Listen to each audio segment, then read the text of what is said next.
Hello everyone, and welcome back to the 3 Up Moon live stream. It is Saturday, March 9th, 2024, and we are starting one of two special Mario Day streams where we're doing exclusive, basically exclusive streams on Twitch where we go through a whole bunch of Mario games, 2D games, and 3D games, and play them with everything shuffled around.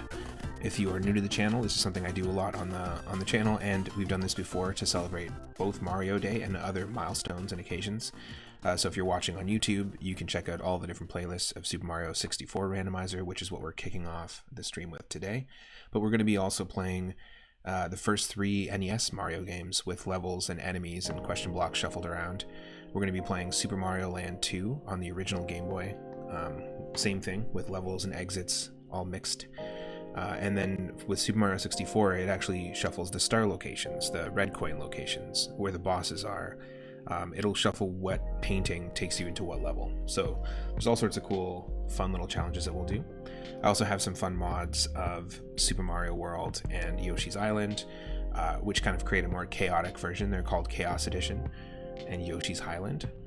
So you might find me digging into that. So enjoy some of this music. This is music from the GameCube and N64 era, and we'll be diving into Mario 64 Randomizer in just a second. Happy Saturday.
Alright, we'll be starting very shortly, and I'm going to put it out to the chat if anyone wants to come up with a random seed, or we can just choose random in general, but that's going to be determining what, or where, rather, all of our items kind of get shuffled around, like where the stars end up, where the coins end up.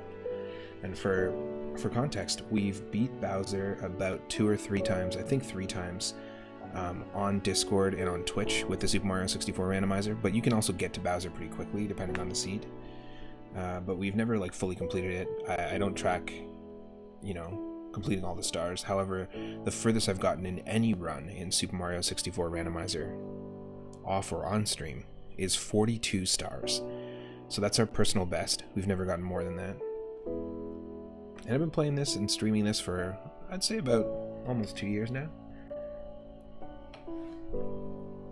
So you never know if we're going to make that personal best. Yesterday we messed around with a couple of seeds, and I think we got like 14 or 15 stars, which is pretty good. But the pacing will always be different, of course. And there are people who race this. They will compete or do speed runs of the randomizer of Super Mario 64, and it's wild. It's a very engaging thing to watch, a very fun thing to watch on YouTube, but I could not dive into that personally.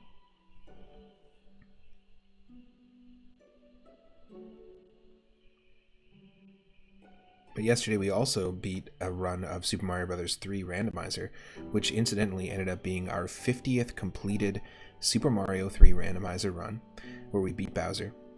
Got all the way to World 8 and beat Bowser. That is a version of Mario 3 with all the shuffled levels and shuffled enemies and stuff. But 50th since 2021, since we started the channel. 50th on stream. Pretty big number.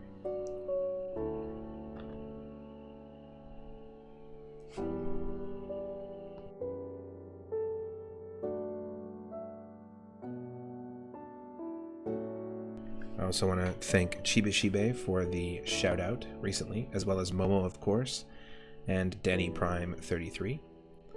And thank you to Saber_544 and Usagi Yokai for the recent raids.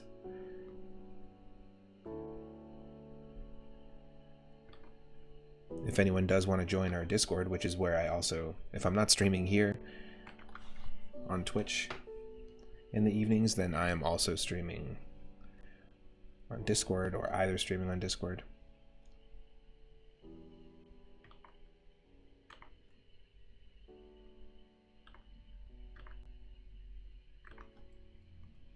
So if you're not already a member, feel free to join Moon Space Zone. For some reason I can't pin it, some sort of issue with pinning messages, but Revan, welcome in. Welcome in, Revan. Hope you're doing well. One of the things we've been doing on Twitch the last couple of weeks, diving back into regular streams here, because I haven't been gone, I've just been streaming only in Discord, is Mario randomizers. But another thing, which is what we're doing today, but another thing I've been doing is Pokemon Nuzlocke challenges, and we're actually deep into a Pokemon randomizer Nuzlocke challenge of Pokemon Fire Red. We've got a team of 6 that we recently dove into, and we're in Lavender Town on the way to Celadon, so you might see me diving into that in the future. But we've done 2 streams of Pokemon Fire Red. I've only ever beat 3 Nuzlocke challenges, and I think this is actually a good, we have got good footing with this particular run, and most of the time we don't, so I feel like there's a chance. There's a chance that we can make it. You're doing well. You just finished a Star Wars Dark Forces randomizer on stream earlier. Whoa. That's cool. Didn't know there was a Star Wars Dark Forces rando.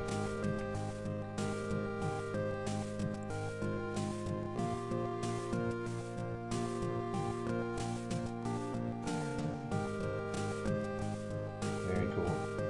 Like a randomizer mod. What does it randomize specifically for you? And also, if you're not following Revan, go give them a follow.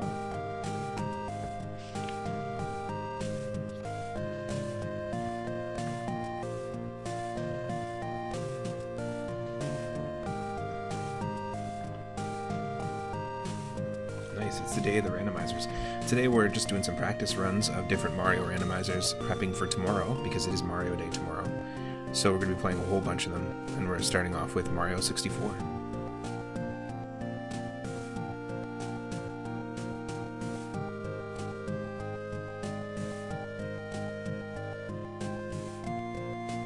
Ooh, nice. Star Wars Dark Forces Randomizer is enemy item and power-up placement randomizer. That's really cool. Enemy placement would be super fun.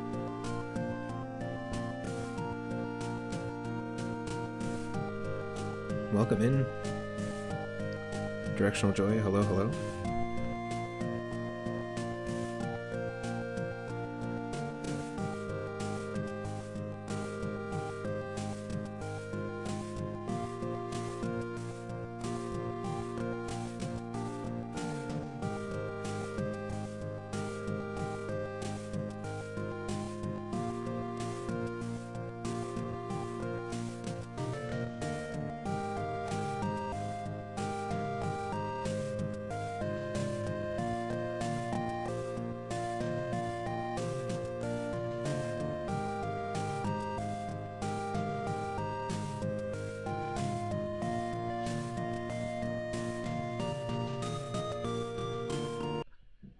Oh, I gotta love the music in Cave Story. Such a good game. In fact, one of my favorite ways to play it is on the 3DS. Nintendo 3DS actually, they released when the 3DS first came out, they released Cave Story again on it, but it has the 3D depth perception effect, and it's one of my favorite games in 3D, despite being 2D. It just works so well for that. I think they also had like a gimmick for a while where they offered like Kirby's Adventure, but you could play it with the 3D effect and stuff like that. Very, very cool.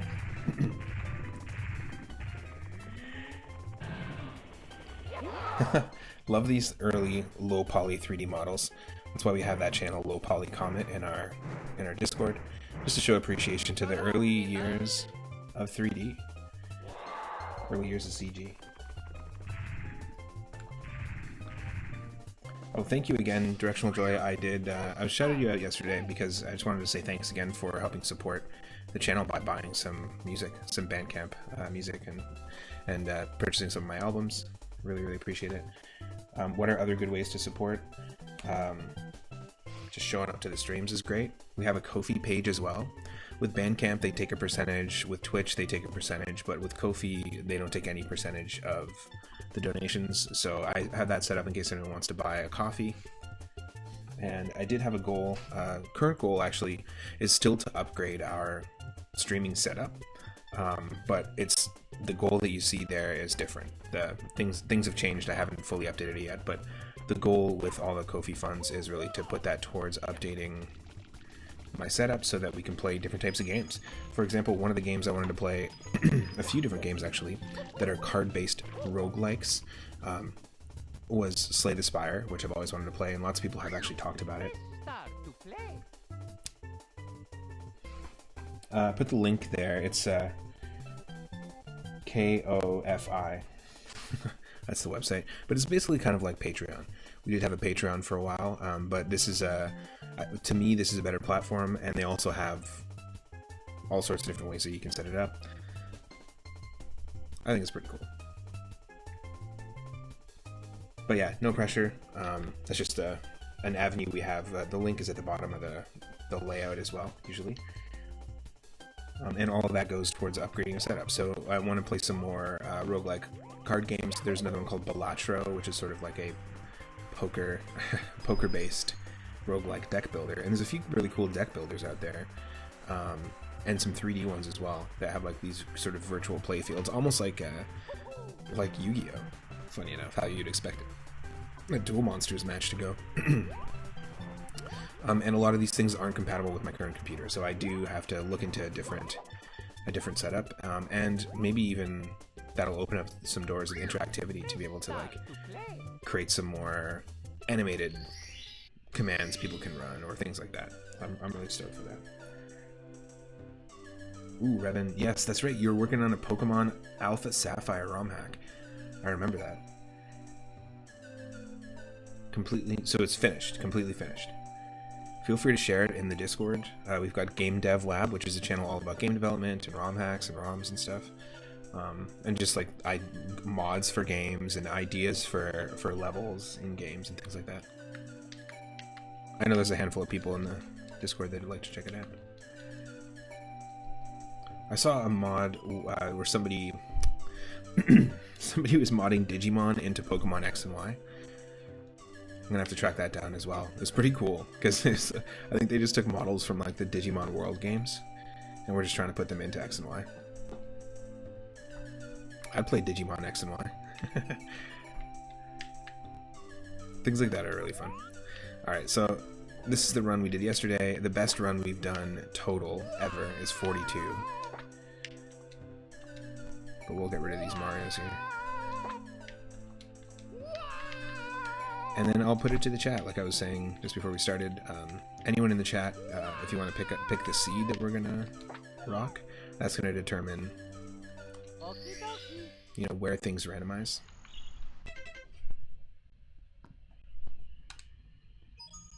It's me, Mario. I'm gonna just adjust the settings here.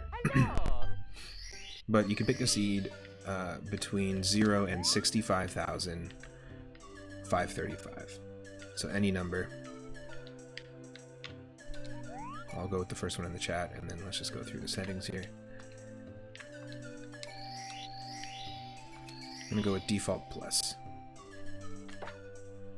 which means we need 70 stars to get to Bowser in the sky. It randomizes our level spawn and level warps, which means when you jump in a painting, it's going to take you to a completely random level. And then when you finish that level, it'll take you back to the original. Like, if you jump into Bob on Battlefield, for example, and it takes you to Dire Docks, when you finish that level or get a star, it's going to spit you out of the Dire Docks entrance. So you can kind of create these level loops where you do hit up a bunch of random levels, but there is still some sort of structure or pattern to them, and I prefer to play that way. And then of course you've got the randomized star door costs, so all the stars that are going to be required to unlock doors are going to be different. I'll keep normal for spawn difficulty. Danger is just wild. You can be spawned on like a 1 pixel ledge, so no thank you. Randomized star spawns, and then randomized music, skybox, coin colors. Yeah, I think this is what we want.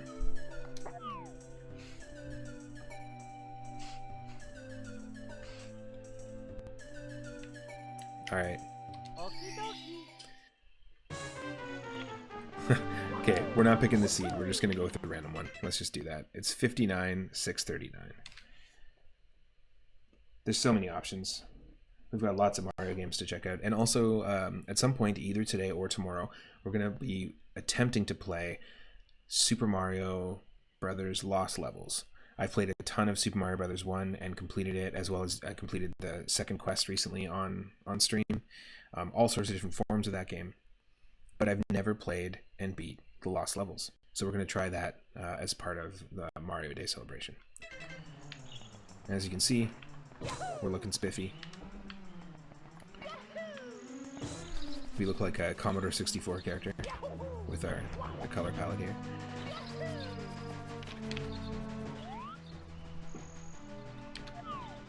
Different skybox.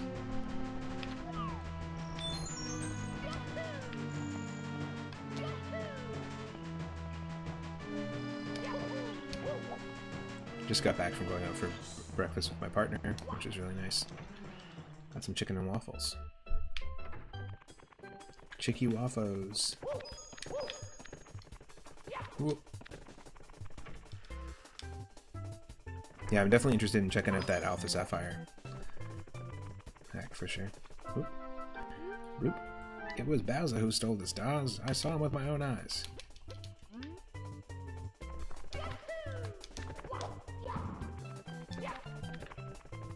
This was hollandaise and maple syrup, believe it or not, with the chicken. But normally I will have...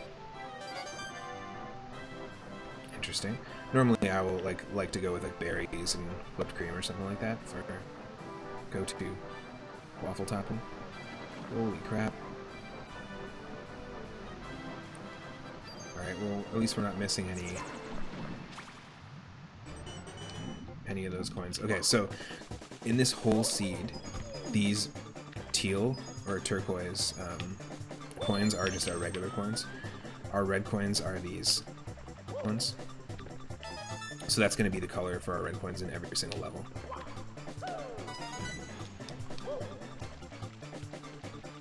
That's a good question for the chat, though. What do you like on your waffles? What are your favorite way? What's your favorite way to have waffles? And of course, there are people who are watching not live after the fact on YouTube, and if you want to answer the question, feel free. You can do that in the comments. If you're waffling about your choice, just commit. Flap that jack and commit. Whoa, no, don't commit. Don't do that. No.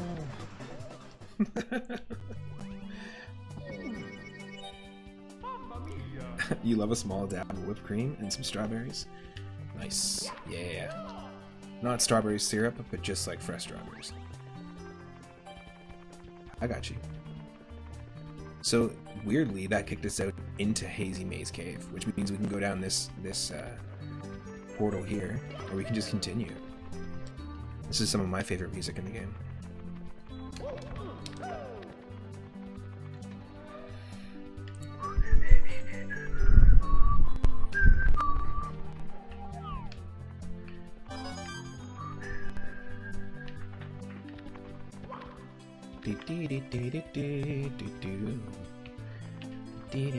Wow.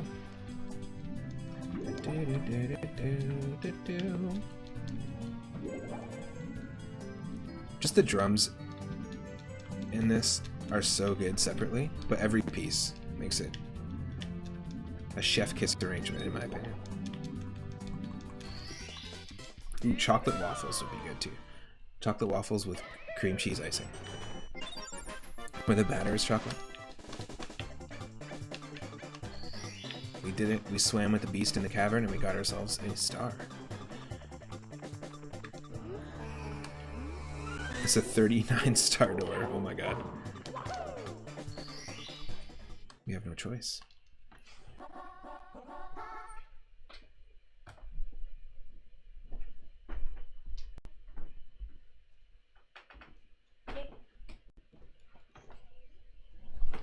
Alright, board Bowser's sub. Let's see what this is all about. Dire Dire Docks.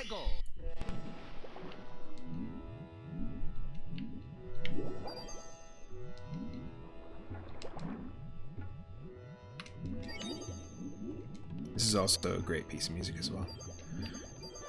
Those are, like, that last song and this song, definitely very inspiring, personally, in terms of, like, I know on my, I shared it yesterday, we were talking about my music earlier, but my bass and spectrum music, like, there are some key video game tracks that were really, really influential to me, and are influential to me, and you can kind of hear it a little bit in some of those songs. But this is one of them.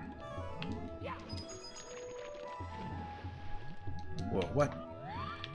Interesting. I'm just wondering if it's worth going for the 100 coin star. We've got 3 chests really close to the whirlpool. That's gonna be tough. Oh yeah, this is a vibe right now. With the tabla.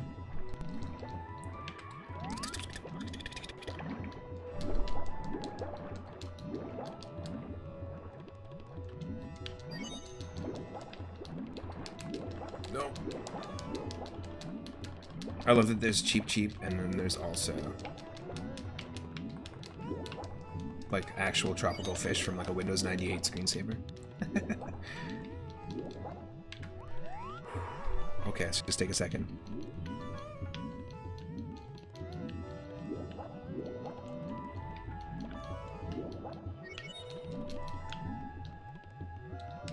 Oh, the manta rings fully heal you. 36, 36.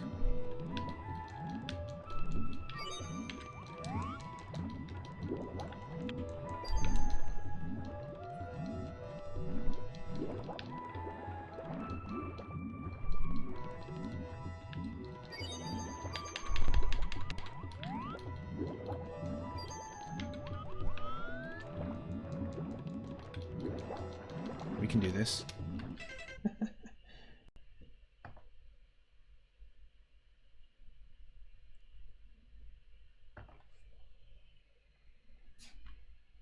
Many memories of going to IHOP in your teenage years. You had a movie theater that had 50-cent tickets on Tuesdays. Nice. Funny, thinking about like nostalgic movie memories. I used to go to this place called Jumbo Video as a kid, and the logo was just like an elephant and a little popcorn bucket. And basically, it was like a locally owned place. There's only one location now, and it was people that also used to rent at this place that bought the name very recently, like in 2022, and reopened it as like a nostalgic video store throwback and using all the original branding. But the whole thing about it was that you could go and rent like a Super Nintendo game or N64 game or like a movie, and also get free popcorn while you were browsing, and your rental included popcorn to take home. And they just had the best popcorn. They had popcorn machines through the whole video store. It was awesome. And so just having like a nostalgic throwback to that, I decided to Google it like 2 weeks ago, and it turns out that yeah, 2 people in Ontario who grew up renting from those places, a little bit older than me, decided to go in together into business and buy the name, and now there's like one location, and it's actually in the town next to where the first location of Jumbo Video ever was. It's pretty neat. Doesn't happen that often.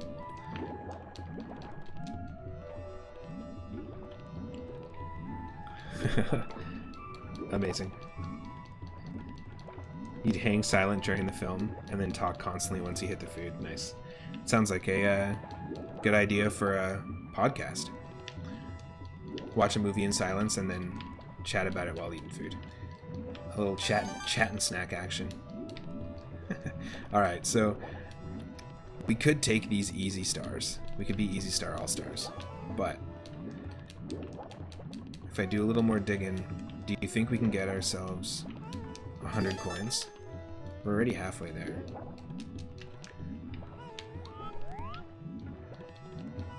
It's gonna be a long shot.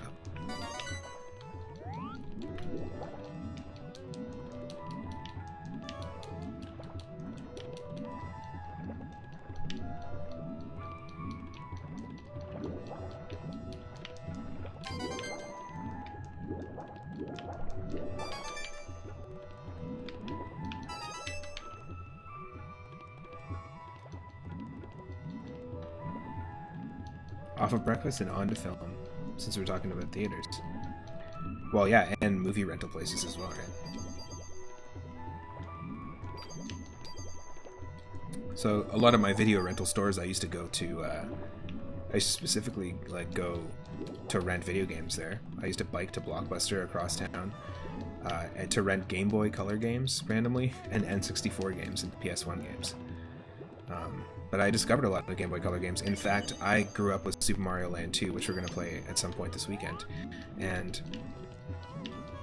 I had never played Super Mario Land 3 or Wario Land 2.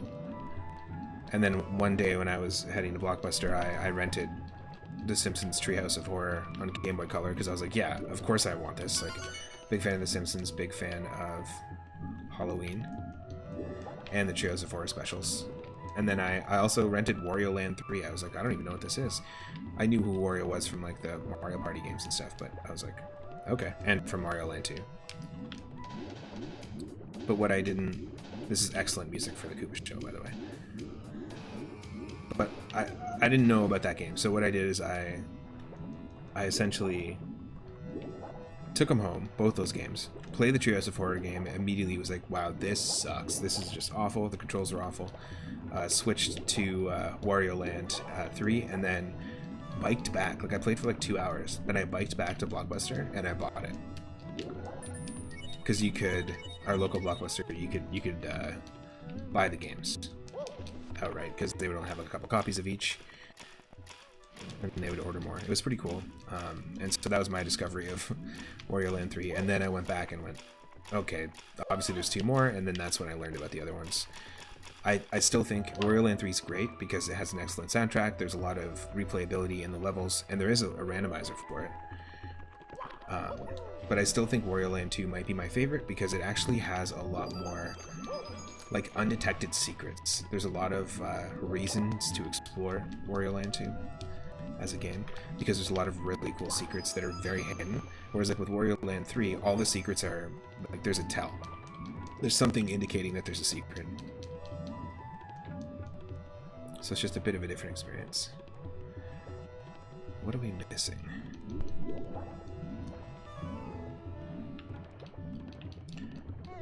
You were in a double date scenario in the theaters. You were subjected to Kevin Costner's Message in a Bottle. I don't think I've ever heard of that movie.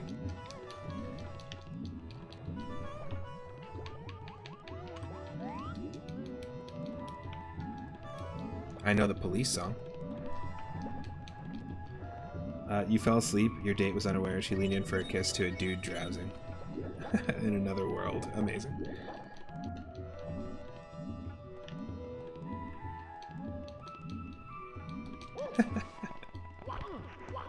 That's pretty funny.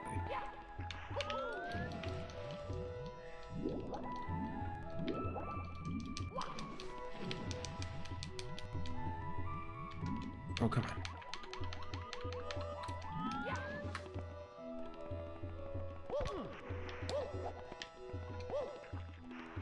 Oh.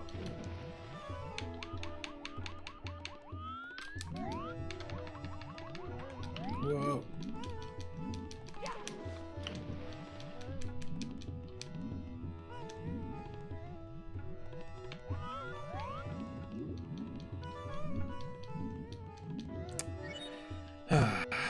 Is this going to be easy to board?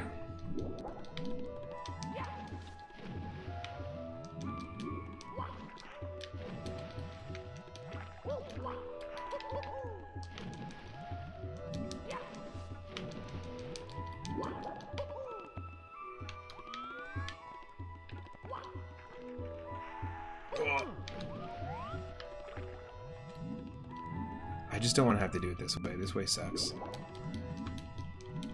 The way the game wants you to do it.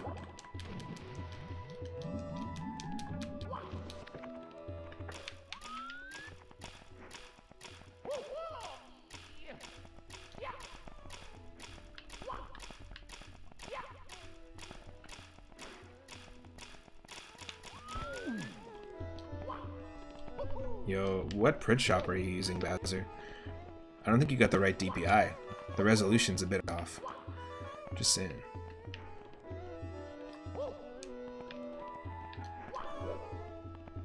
It was nice to see Jurassic Park in theaters when it was more animatronic than CG. Jackie Brown, oh yeah, it's a great movie. I love that movie, that one's awesome. I feel like lots of people pass it by. Oh, how you want me to get up there?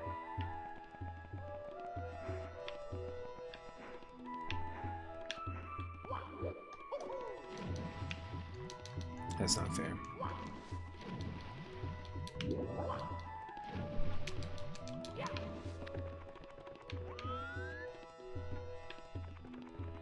Well, yeah, I feel like everyone... Pulp Fiction was like so in your face and the advertising was different compared to that, so they kind of shot themselves in the foot a little bit.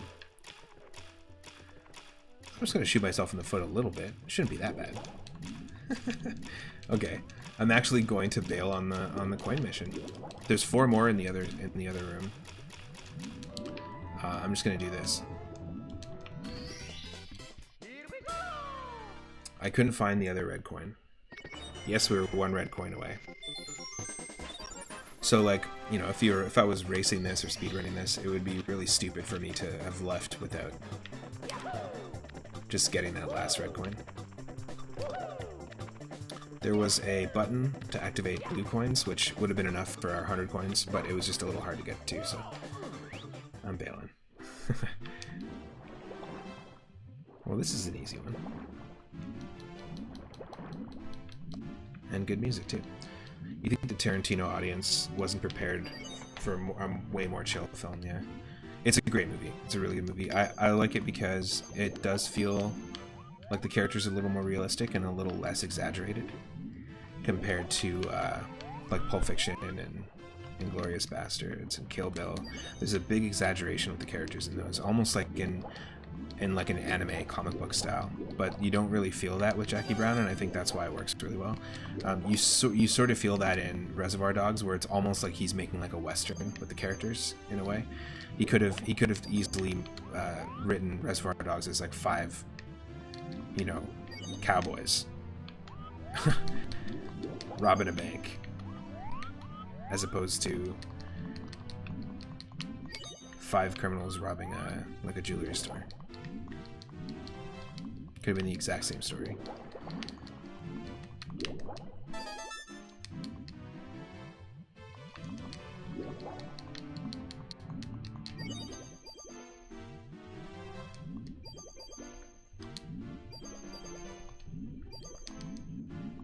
This is the vibe. I watched The Ballad of Buster Scruggs yesterday. It was really good.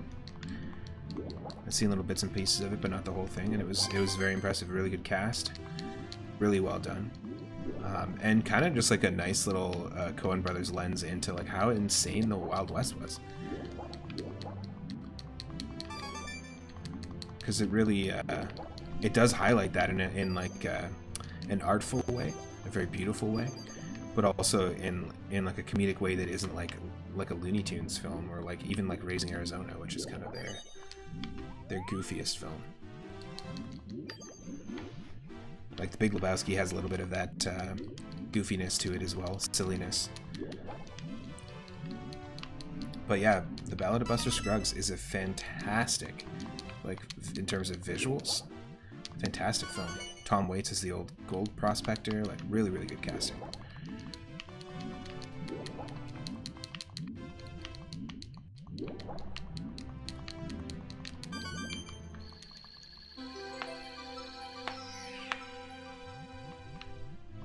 No, I don't. It's like enjoying Rear Window more than North by Northwest. North by Northwest is, yeah, it's a little polished, but it also is a good movie. I always liked it. Does anyone remember that like obvious Rear Window remake, but they didn't have the rights to it, called Eagle Eye with Shia LaBeouf? It was the same story. I also love the Simpsons episode where Bart breaks his leg and then they do a cutaway and then the character from Rear Window is watching him.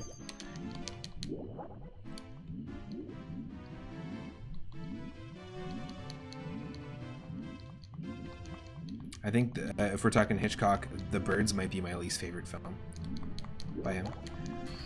I even like Jamaica Inn more than I like The Birds.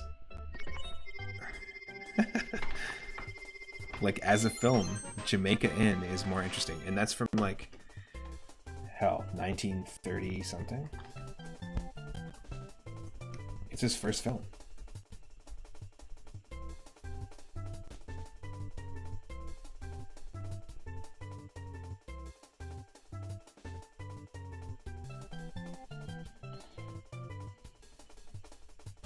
Isn't it his first film?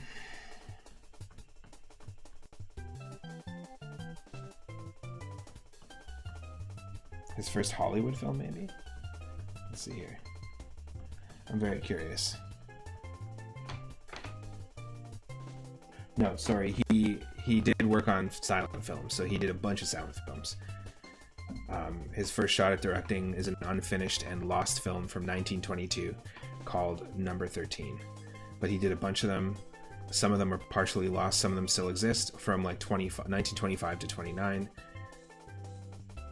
He did a bunch of sound films. No, Jamaica Inn is like, holy shit. It's like it's like 30 movies into his career. I didn't realize how much he had done in the 20s and 30s. That's cool. I mean, it makes sense. By the time he was like, he had done Psycho, he was older. He was much older, so.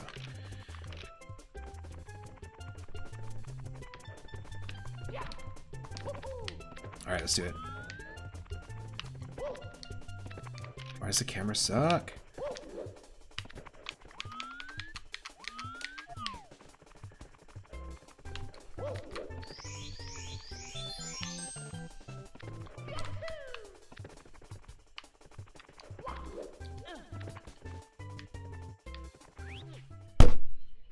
Here we go.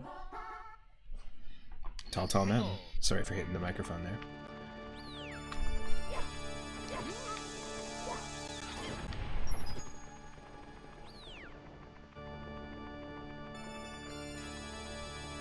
Two moles. Oh! Yo! That's insane! I've never seen anything like that happen in any Mario Randomizer run. That's so wild. That tossed us over the edge. The wind saved us and tossed us back to the other way around. Yeah, that's right. It's not Eagle Eye. Sorry, Disturbia. That's the name of it. Yes, that's right. Because it's like Suburbia, Disturbia. Ooh, how clever.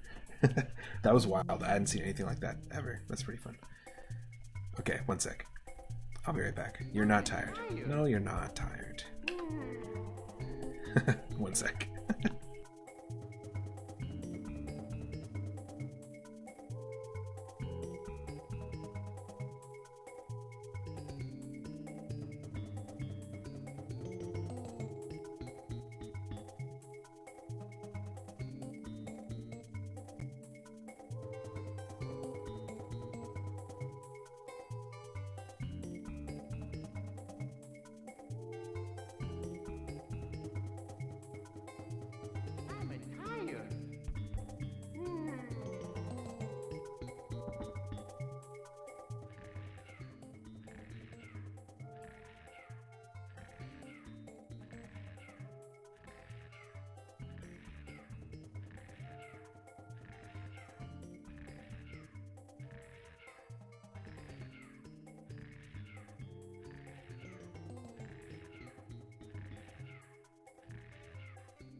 I like that I just go to use the washroom for a short period of time, and then, of course, Mario just falls asleep. Look at this.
Alright, we're back.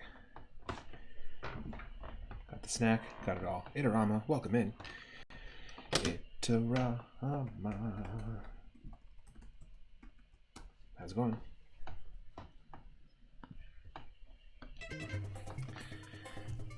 Boom, boom, boom, boom, boom, boom.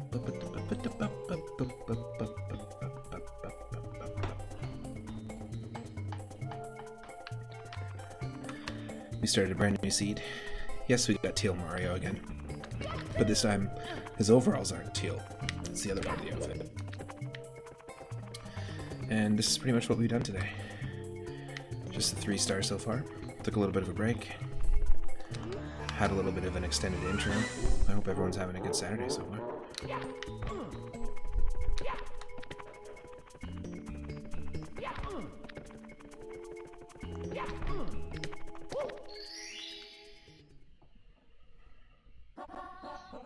Go on a ghost hunt. Well, I don't mind if I boo. I don't mind if I boo.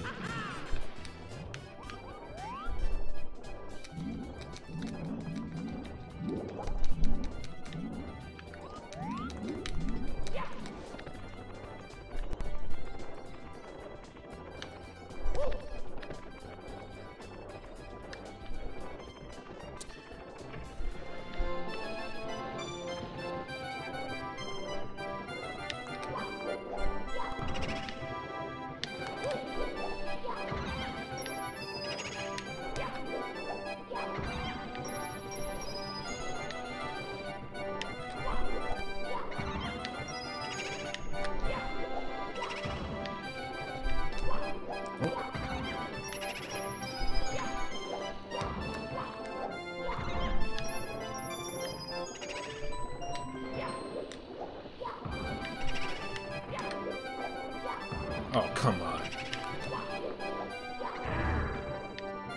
Such a strange hitbox.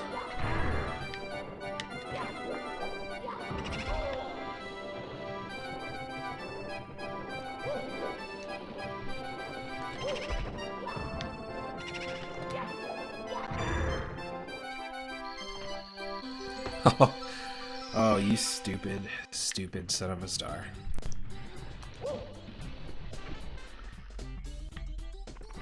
You stupid ass son of a star. I have to go all the way to the top. There's no way I'm doing that. If we leave and come back into this level and we beat that big boo again, the location that that boo star is going to spawn is going to be different, so we'll just roll with that. That is a come back later kind of star.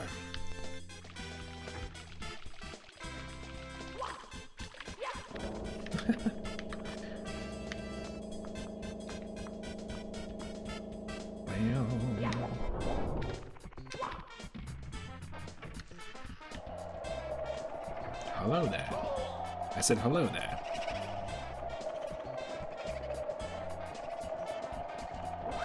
Whoa.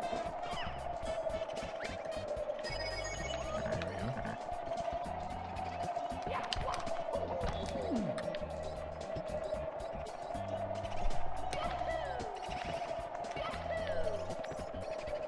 Let's see.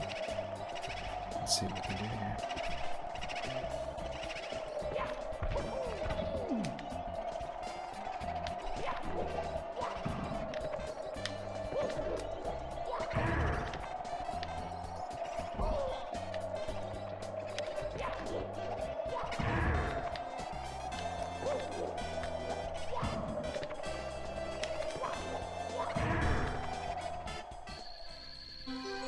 Look at that. Come on.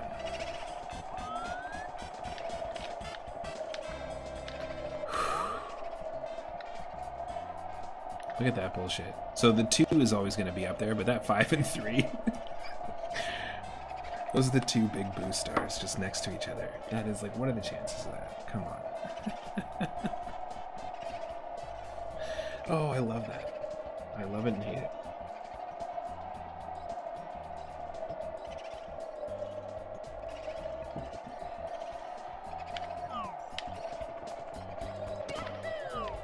Yo, welcome in.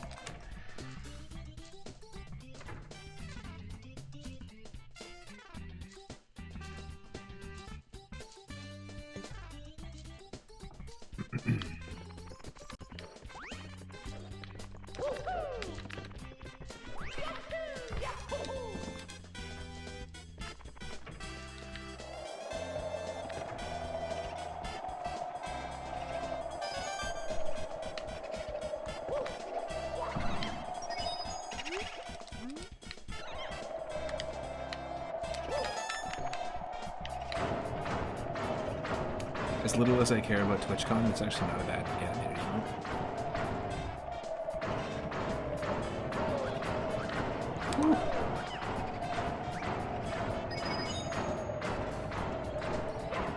I ordered a PNE, not a piano.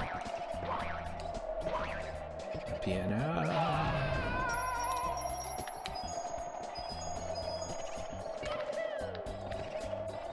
Can you play the piano? No, you do. You definitely care more than I do. That's how little I care.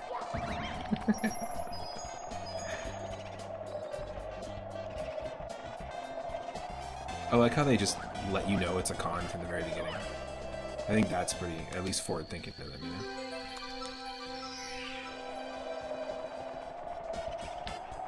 know? Welcome to Twitch Scam 2024.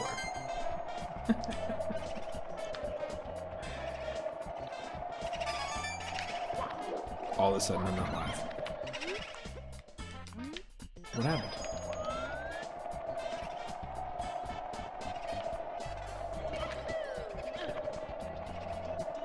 You're being conned out of corn. Twitch corn. And that's no good.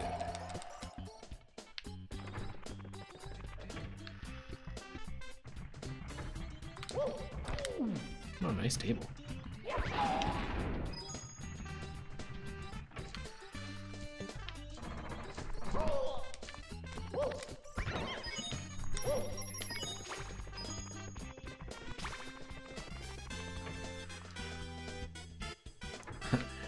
Don't like being conned out of corn. Conned corn.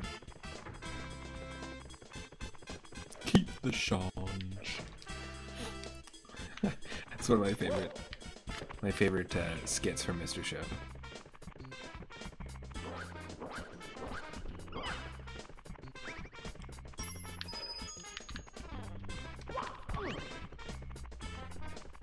Did you watch the latest episode of whatever last night? I was like, no, I don't watch television. I don't keep up with television. You notice how I didn't say TV? This is David Cross saying, you notice how I didn't say TV? Because TV is a nickname, and nicknames are for friends, and television ain't no friend of mine, let me tell you. He just can't handle it. It's like a Luddite character who only listens to like 1920s shellac vinyl. Or shellac records. Oh my god. That's why I don't read. You read a book, it's gonna bite you in the butt. I do watch Noise Violet though, that's right. Noivelle.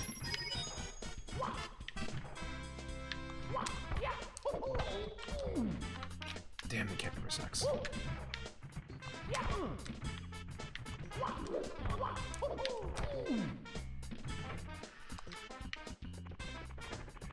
It's a noise valet. It's if you need to park your noise, there's someone outside that'll park it for you.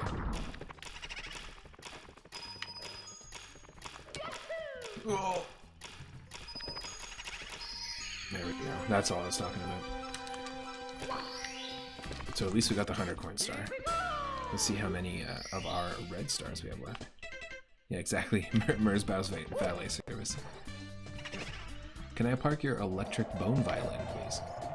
Can I park your electric trash trumpet? Your piezo electric trash trumpet? Yeah, go ahead and just park it around the corner.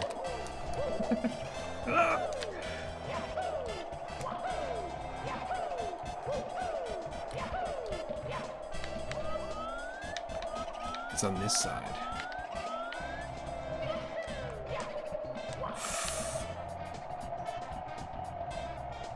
Okay. Can we do it?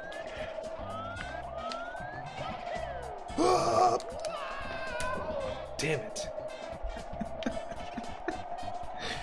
Oh, I tried.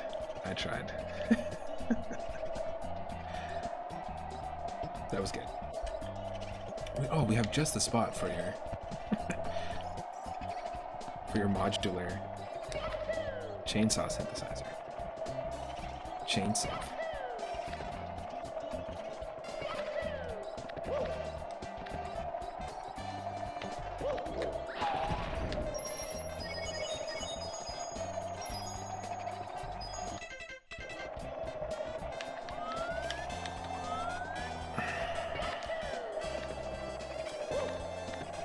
Let's try and see if we can get all the rest of the red coins and the brown coins.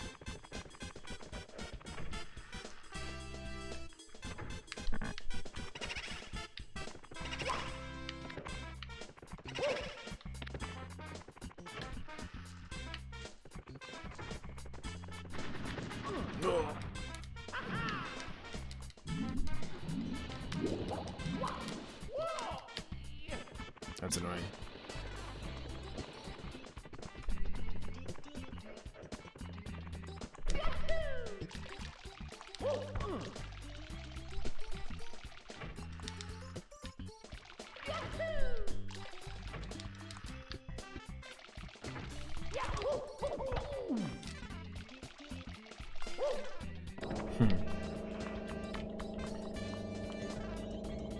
We have just the spot for your chainsaw. Will the owner of a chainsaw synthesizer please come and move their chainsaw? It is triple parked. We actually do not have a valet service. If you trust somebody to park your car, you have been scammed. You triple park to your chainsaw sin. Brings a whole new meaning to Salt Wave.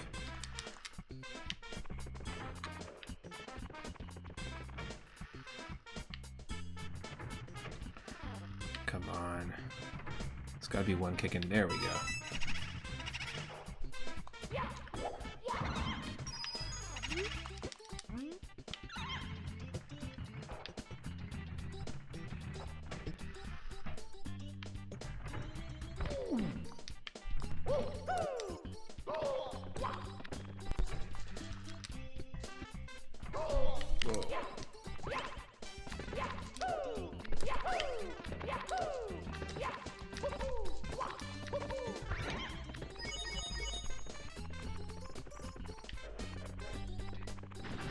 What? Somebody fake valet scammed you? Keep the charge.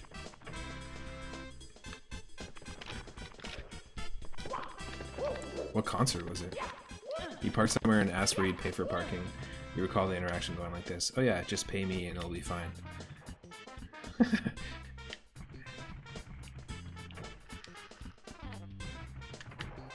Sleep. Was that just where people pay to get together and go to sleep? I'm kidding, I know the band.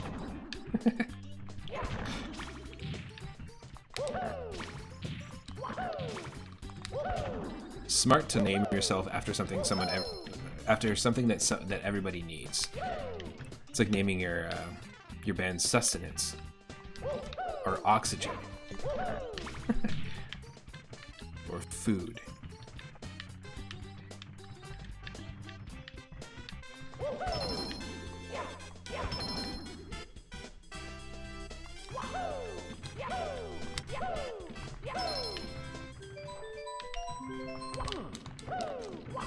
Okay.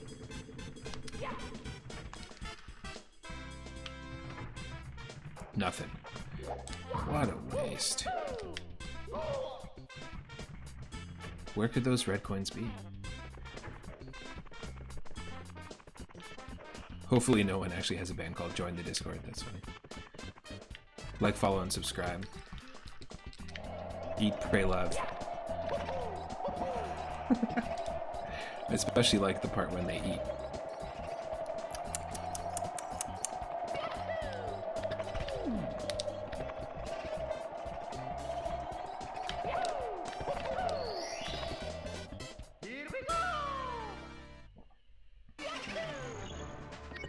It took us a while in that stage, but we got two. It was worth it because we got our 100 coin star. We got 2 stars out of it. I mentioned this yesterday, but this is my favorite, not my favorite music, but this is my favorite area in Mario 64. If I had to pick one, this courtyard. If I could like visit an area in Mario 64, like in VR or something, this would be it. I would choose this.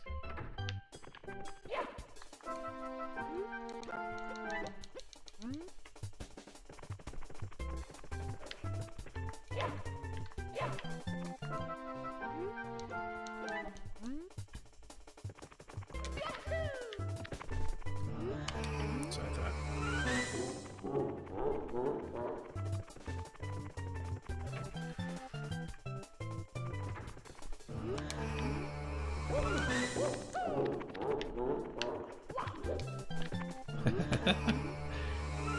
Join the Discord has punching Toad in the face opening for them on tour.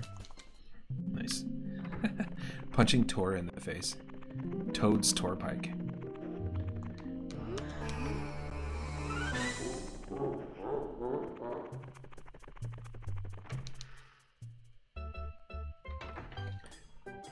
What if you were a band that had an album called Minnow, and then you went on your 2024 Minnow tour?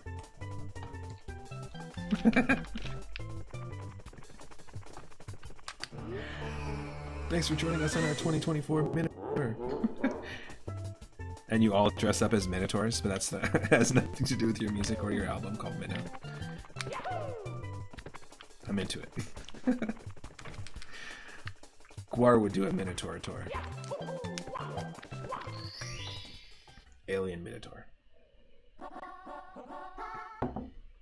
Let's go. Whoa.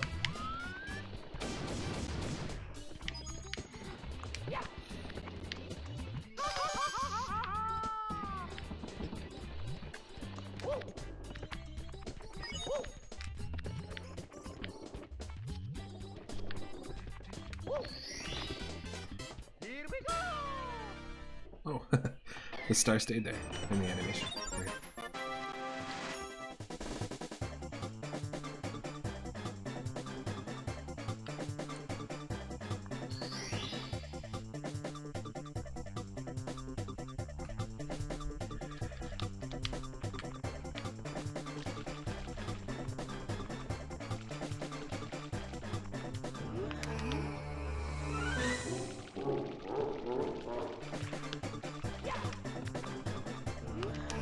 Wow.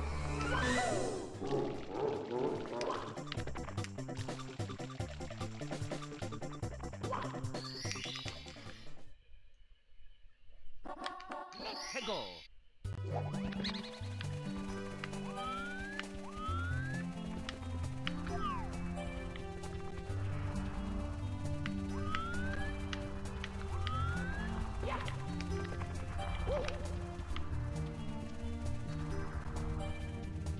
Nice.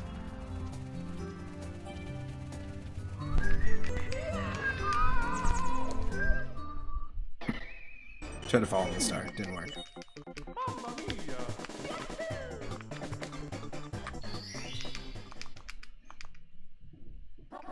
Let's go.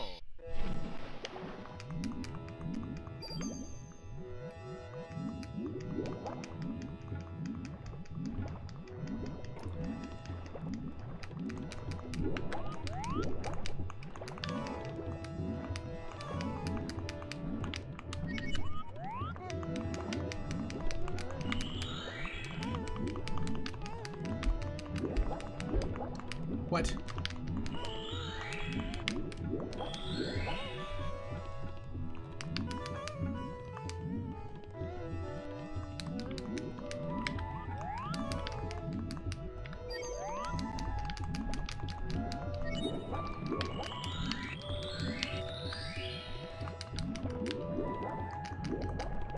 Oh no.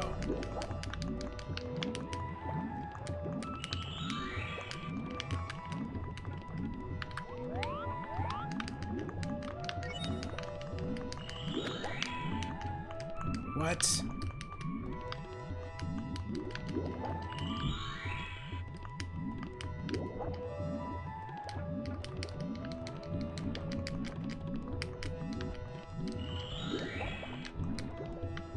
That's so annoying. Fuck that.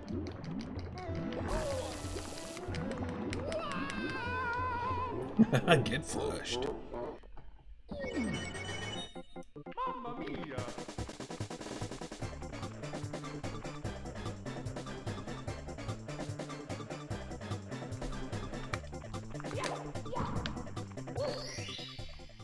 There it is. Let's go.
Nice.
Heck yeah.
Nice.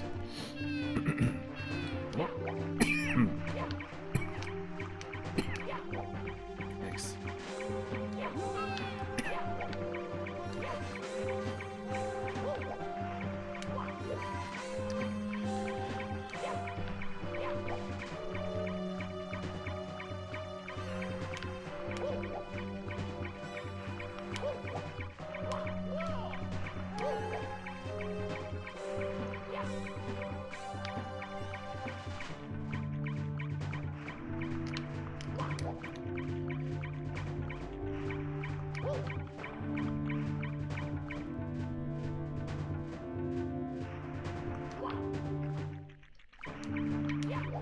Come on.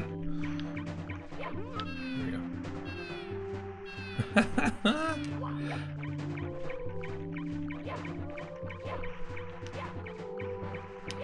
Why is this so difficult?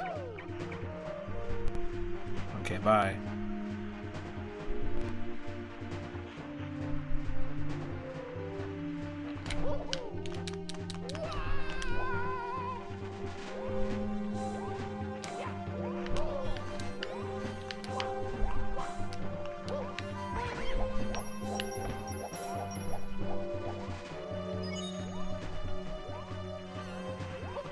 No!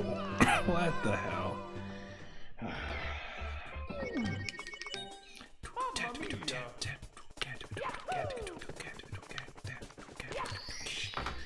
Well, back to the drawing board. Oh, hello there.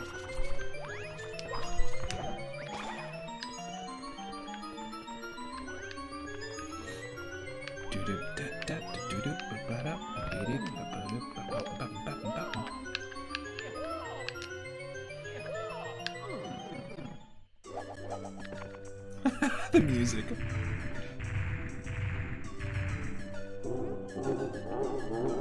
That is funny.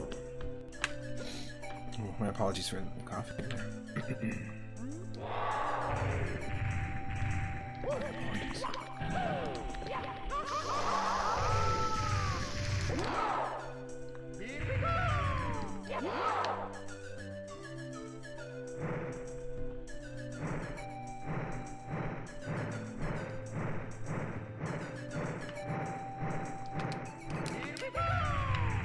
screwed up.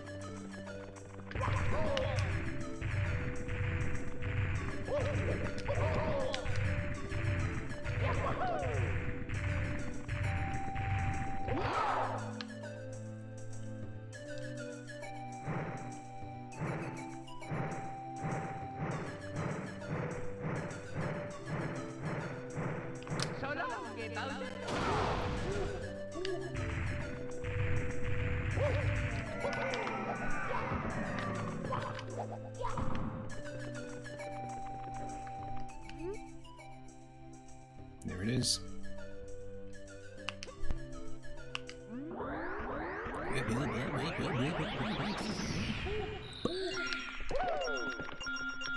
Got that low poly key. I always like this.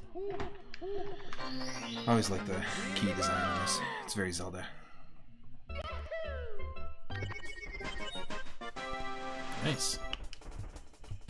That doesn't count as a clear. You gotta beat Bowser in the sky. And I think you need 70 stars to access that still. And our personal best is 42. I don't see us getting that anytime soon. We do have a lot of access to levels though, so that could change everything. But normally, if we don't already have like at least 10 or 15, we're not on a good pace at this far in.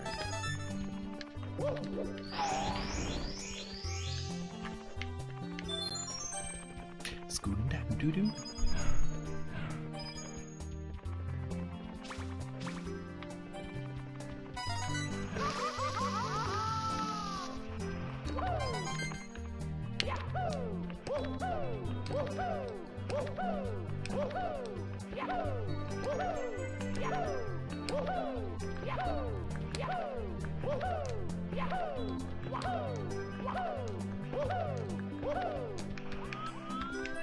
Is it working? Normally it does.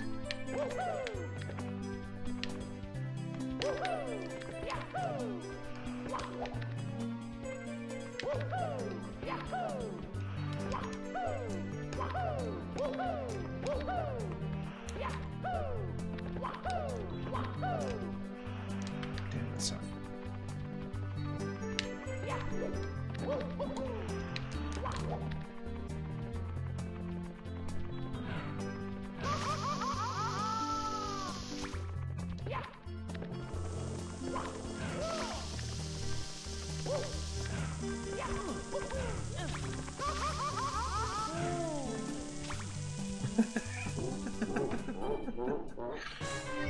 That's quite the day.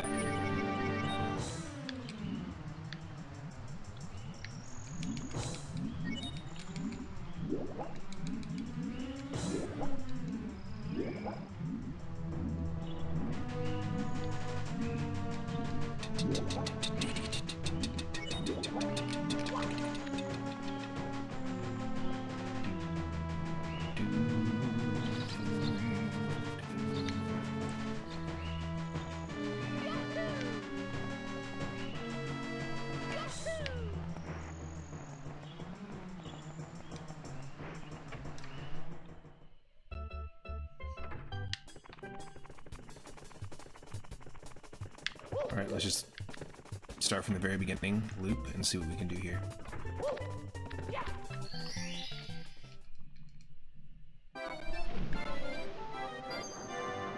That's right, we did not get our coin here, or our star here. I think that's the important one.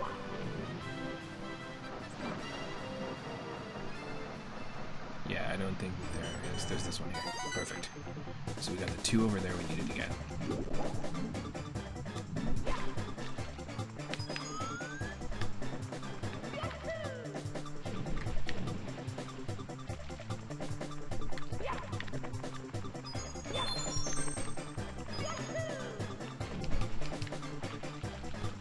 Ugh, I hate this. Just the camera.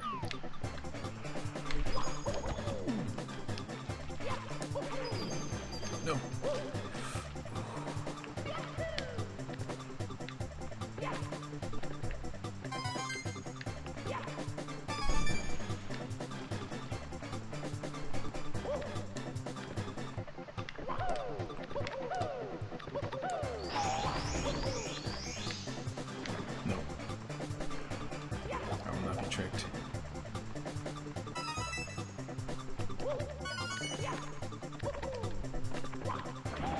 Holy shit, where's the last one?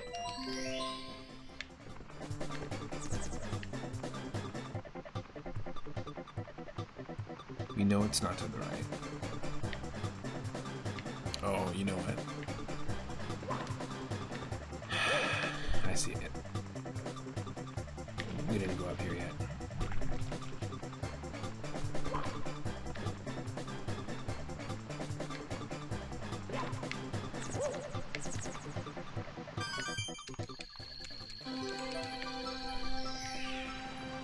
No! Annoying.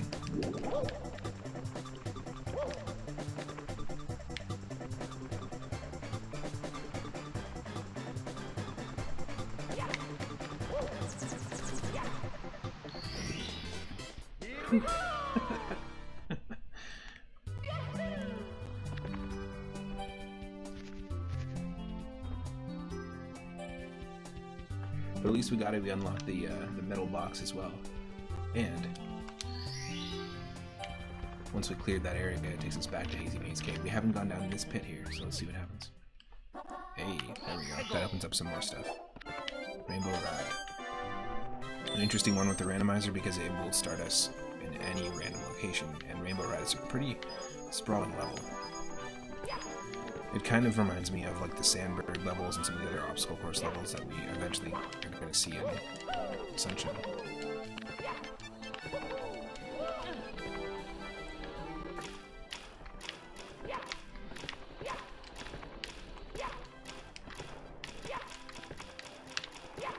Oh no.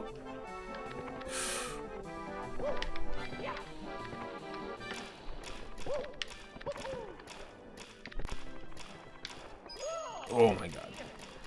What am I doing?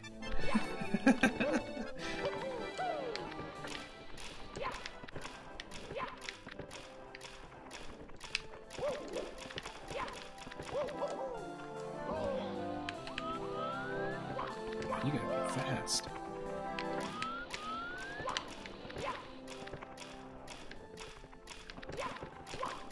Oh, I see. You want me to run and then back. That's crazy.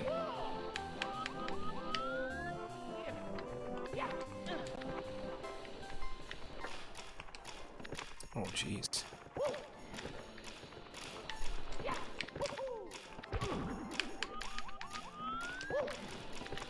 Like this.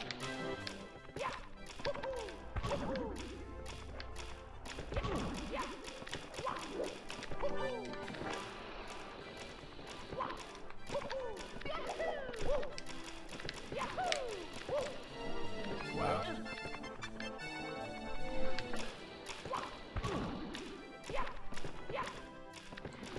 Goodbye.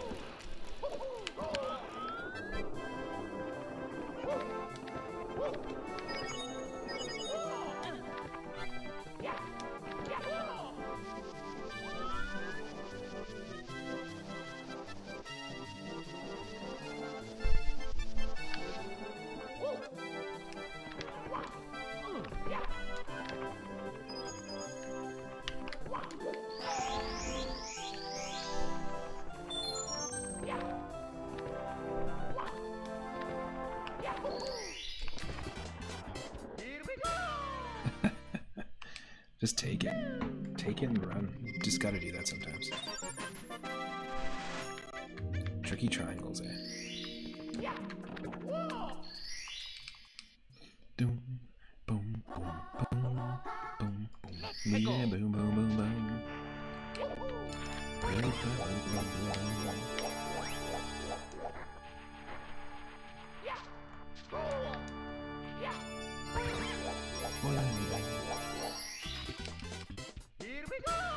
Easy, easy. That's what we want.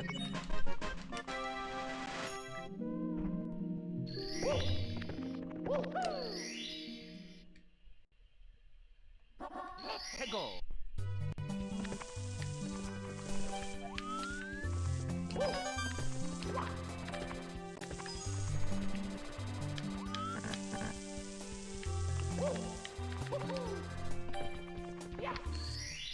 Whoa!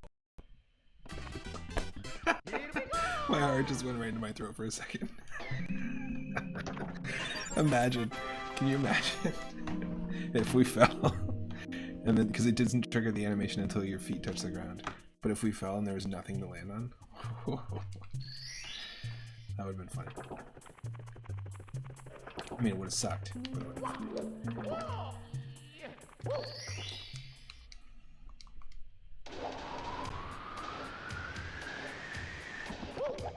I said it before and I'll say it again, worst power up in the games. But at least we'll unlock it.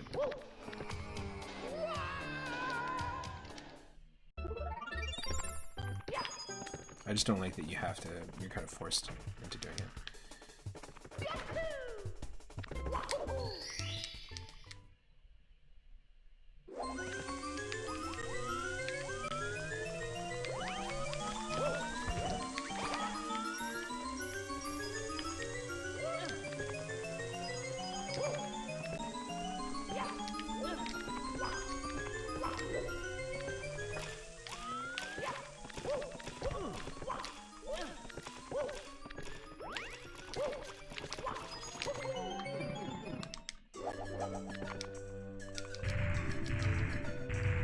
Since we already have the key, what ends up happening when we beat it again?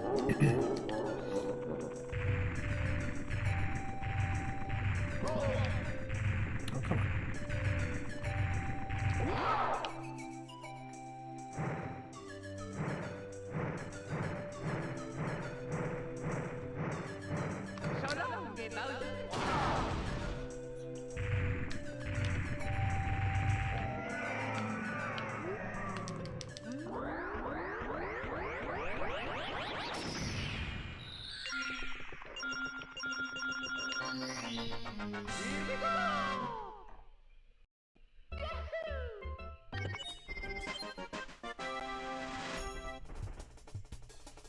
Nothing.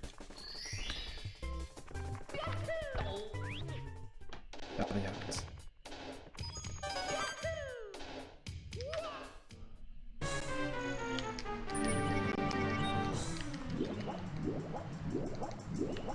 So not a fantastic seed because it's taken us a while to get only 10 stars so far.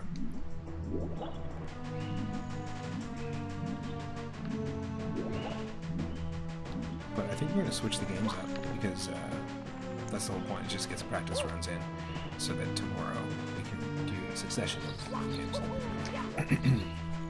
But I like keeping it casual as well. So I think we'll change the games. Should we do a poll for everyone that's saying it? Or people can just say in the chat what they want to see.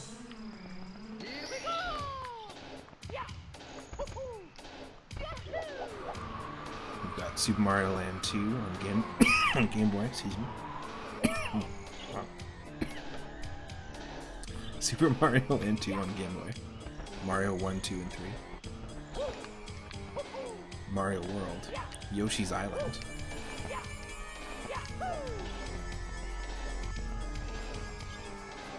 Where should we go next?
Let's go.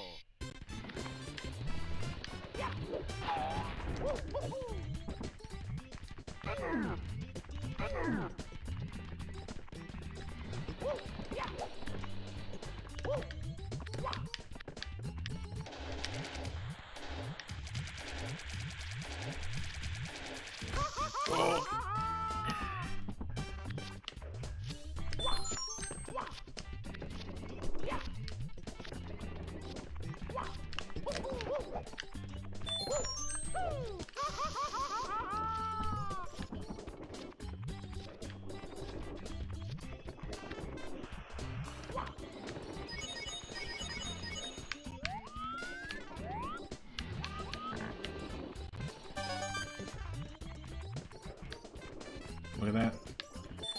third one up. That's our first 3-up moment in this stream. First time we got 3 1-ups in a level. Feel free to drop that 3-up emote if you're one of our followers or subscribers. And you know, a 3-up moment can happen in any game. It can happen in Donkey Kong Country. It can happen in any game where you can get 3 lives in one level. Don't die.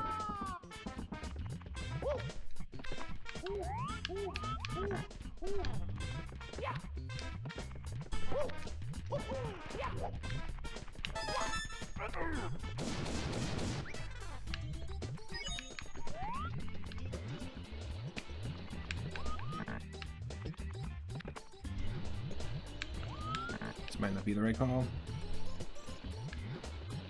I'm not seeing anything over here.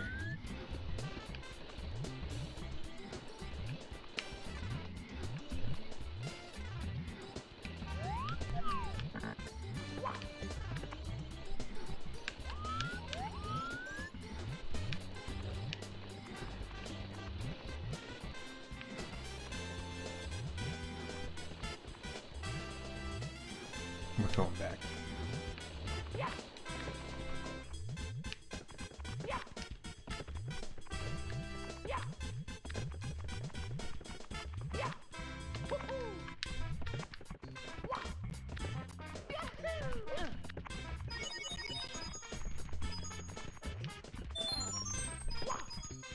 So many 1-ups.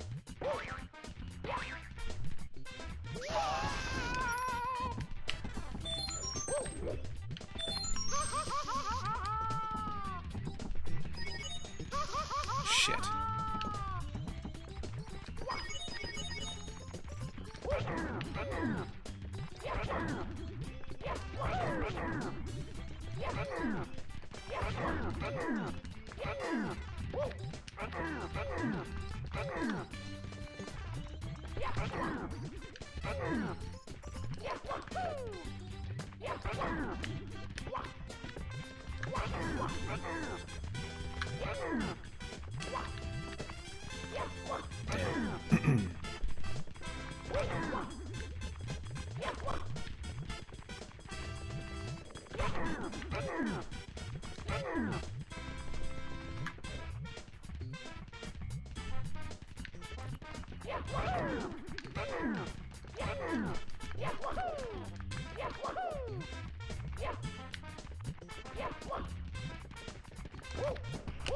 Damn. No! This is bad.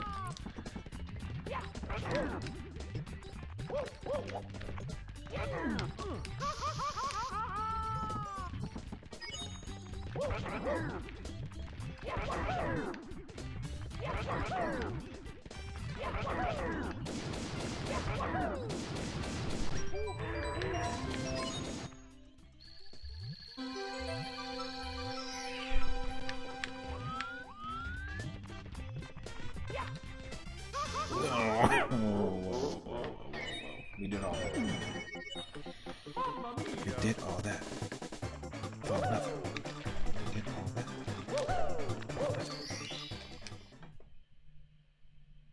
I mean, we did get a lot of lives, though. Let's go.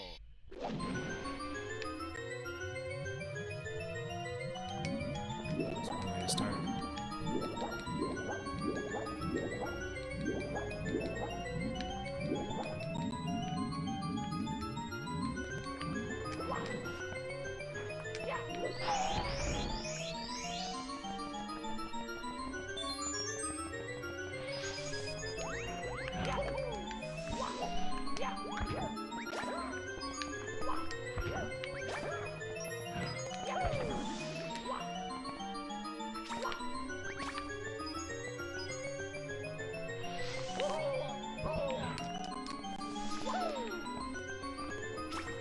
The music, wow.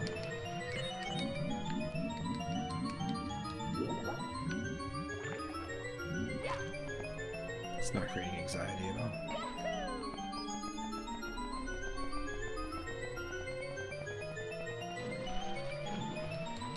I mean, after all, what is a relaxing weekend without a little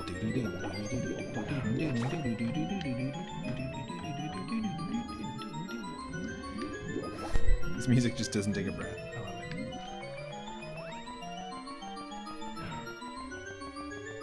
it. Whee! Speaking of breath, there was supposed to be wind there to save us.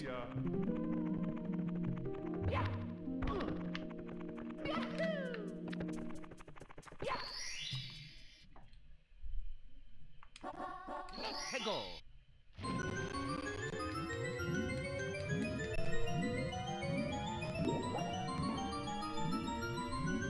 Terrible music for the underwater levels.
Here we go.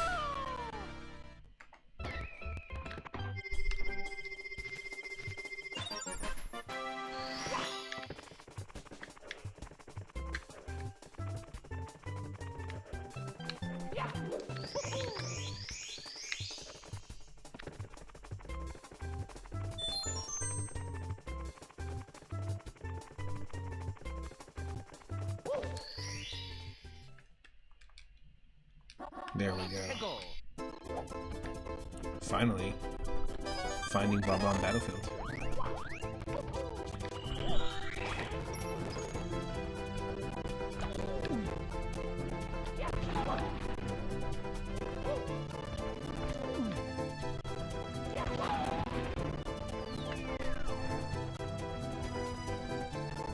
Hi.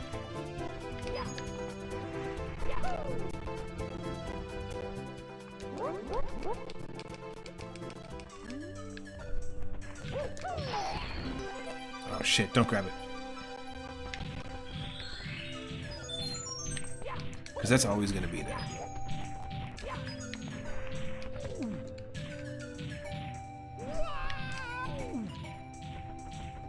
I want the 100 coin star right now.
I think the next game is going to be Super Mario World randomized.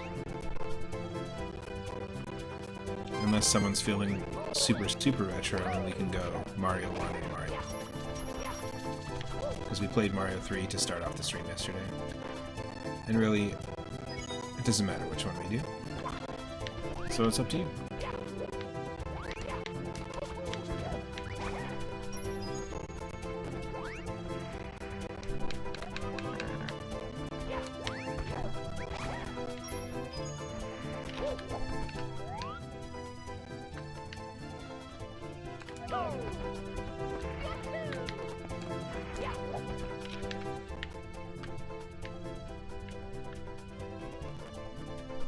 Yeah, let's do it. Let's do a poll. There's a sparkling or shiny spot up here.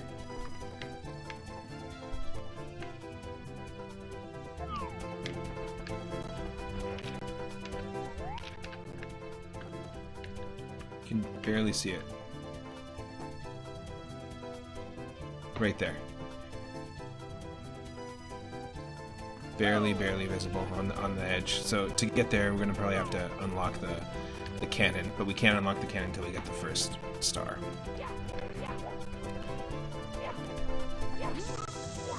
Till after we get the first star. Nice. They both bumped into each other. The ba-bump, the bump, the bump. Do the ba-bump, ba-bump, ba-bump. Oh geez, okay. 1, 2, 3. Okay, got it. Thanks. Thanks for the troll poll.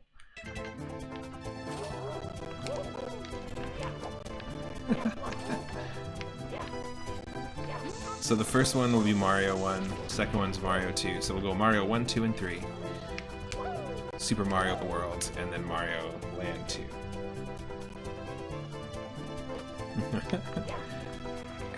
You gotta vote in the troll poll. As Danny DeVito would say. I'm not gonna finish the rest of that quote, we're gonna keep going. You know, come to think of it, it really is always sunny in Philadelphia.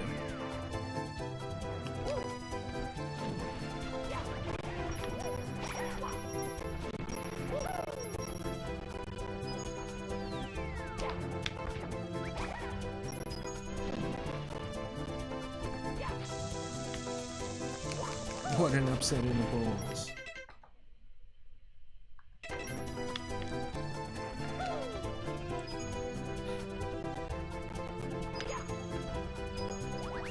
Let's heal.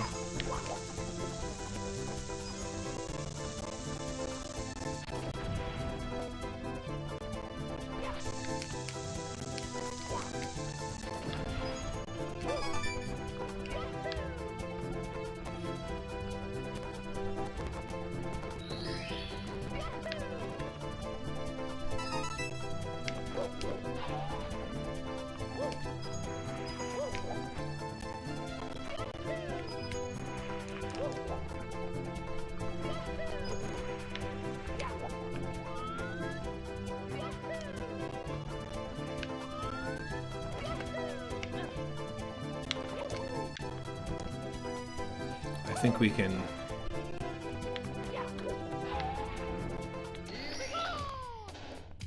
to at least change the music up. Jeez.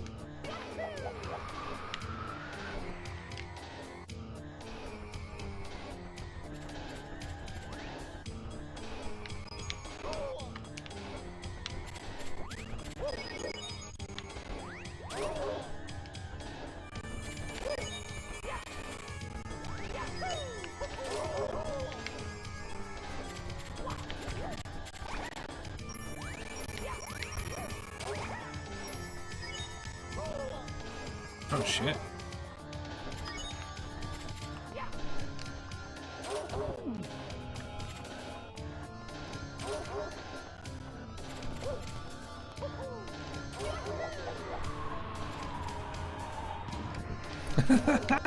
That's one way to get up there.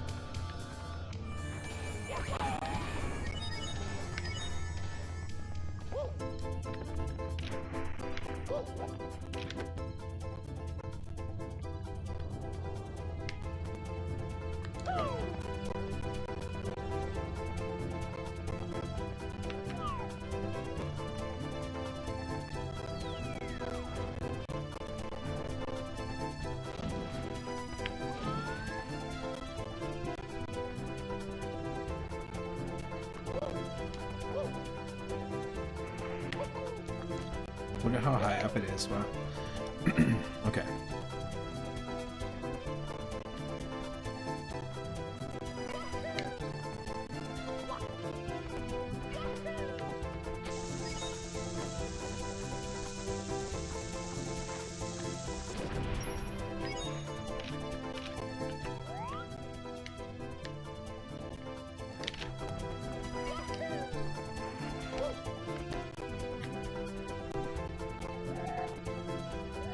Teleport time. Teleport garden.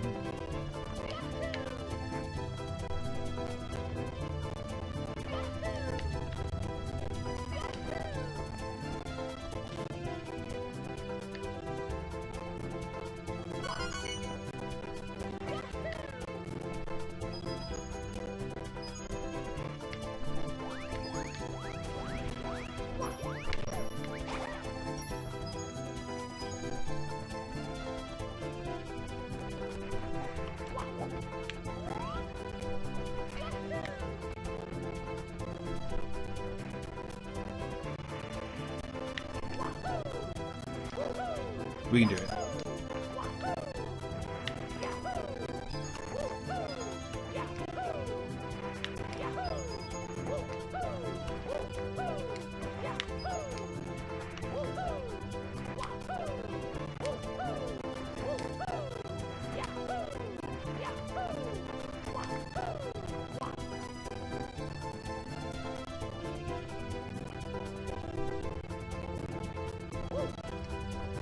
Definitely getting some weird audio stuff going on. And, okay.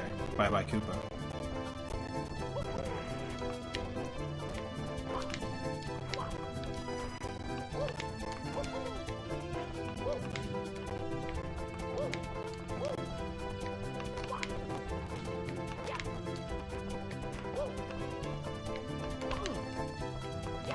Oh, this is just awful.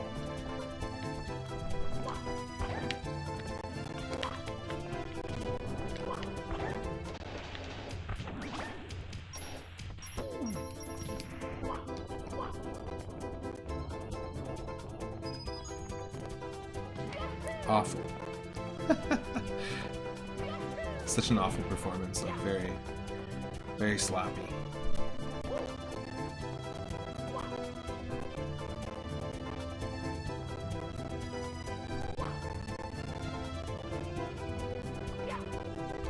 This is so odd. Look at that.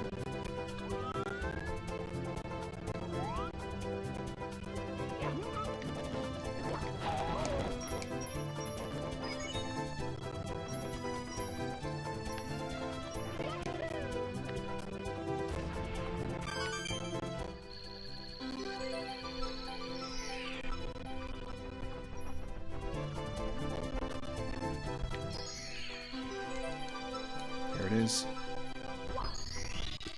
So we'll take this one.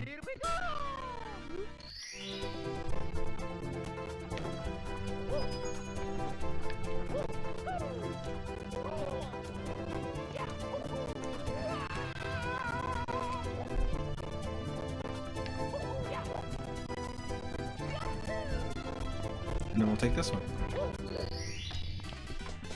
Wow.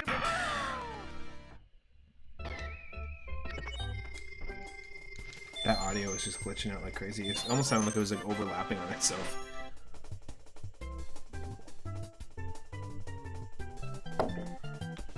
Alright. So next game we're going to play is Super Mario World Randomizer. We're going to go from 2D to 3D.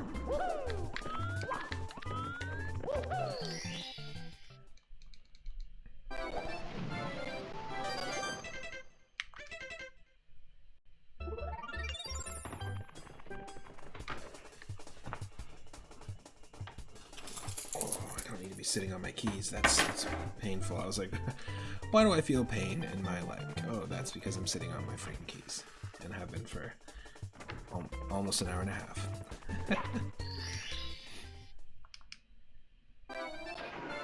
No, I did it again. Why did I go back to this level? It's because I subconsciously do want to go to Bob on Battlefield, but we have to go this way.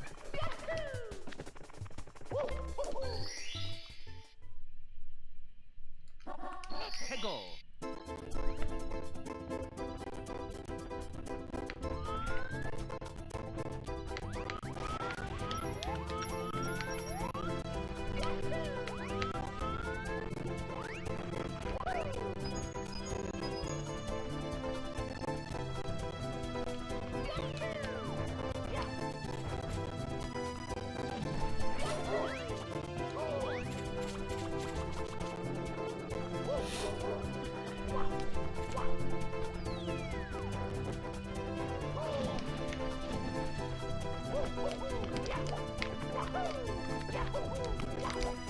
want to try this Infinite Mario 64 that somebody made, which basically just generates levels.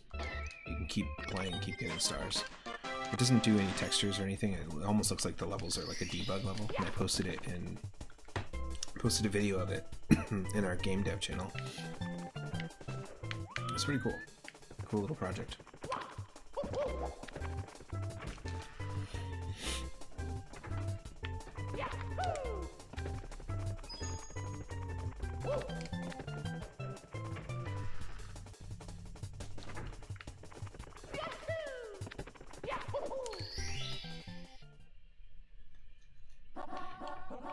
Let's go.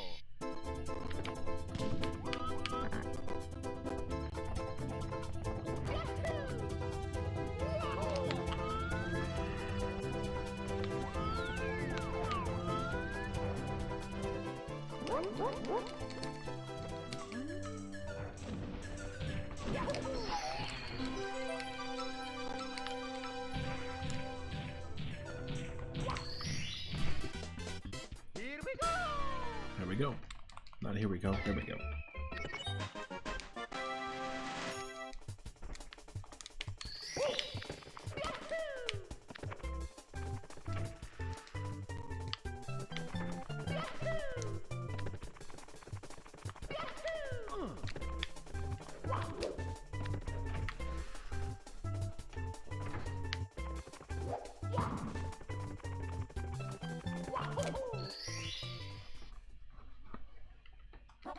Let's go.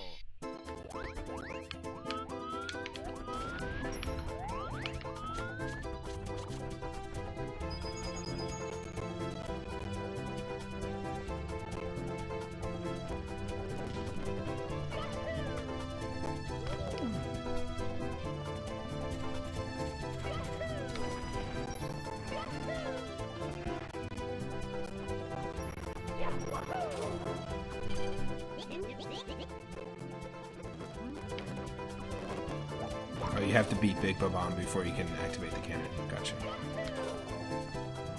It's not just after getting one star, you have to get the first star in this stage. Oh.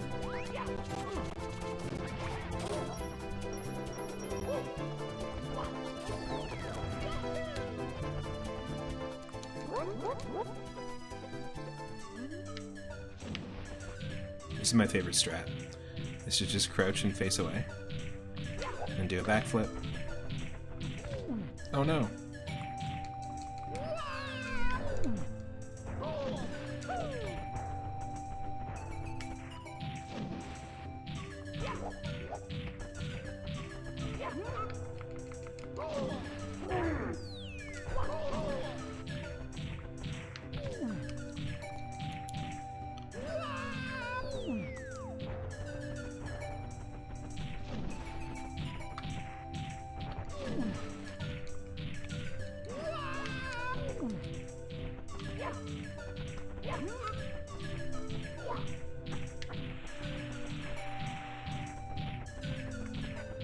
Goes right through.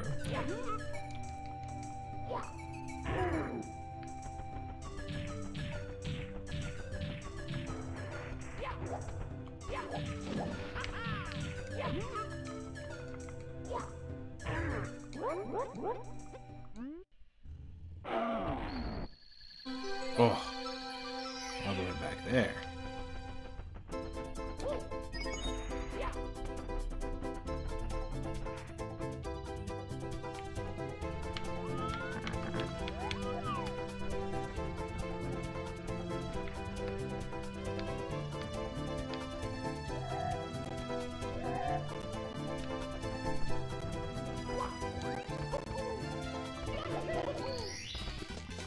Here we go.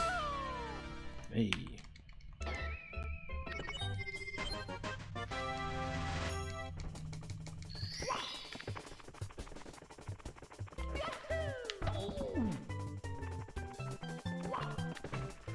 So we basically matched the same amount of stars we got last time.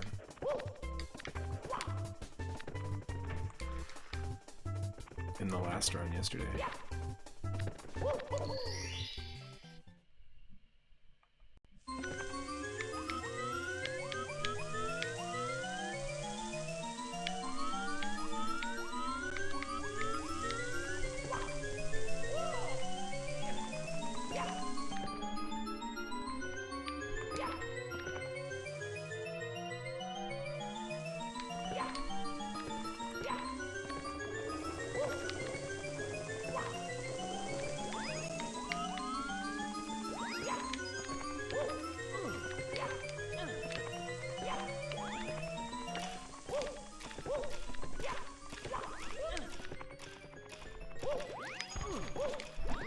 It's our third attempt to fight Bowser in this place. This is wild.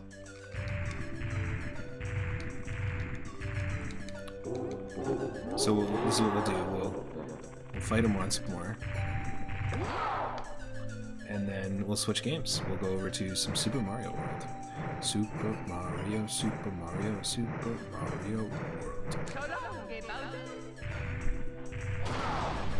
Super Mario World. So long, gay Bowser.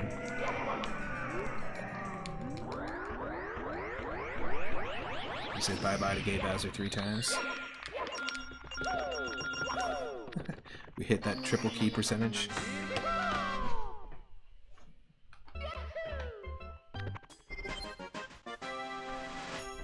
And we're going to switch over to a game for our practice run stream today. Super Mario World Randomizer.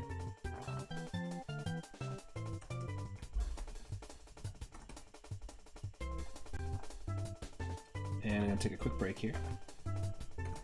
Just a transition. And we'll be back at it real quick.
Alright, we're back.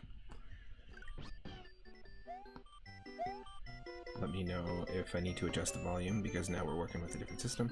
And this is another Luigi run, so just like a couple of days ago, this is a Super Luigi World Randomizer. And same thing, levels are shuffled, enemies are shuffled, question blocks, color palettes, music.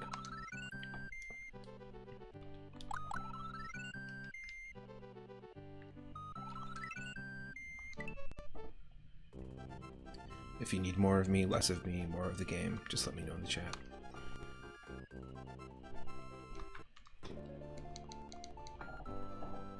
And yesterday we beat our 50th Super Mario Bros. 3 randomizer run on stream since we started the channel. And if we beat this one, it will be our 38th Super Mario World randomizer that we've completed. And for the majority of those, I try not to skip any levels, but sometimes it happens. Nice. Alright, here we go.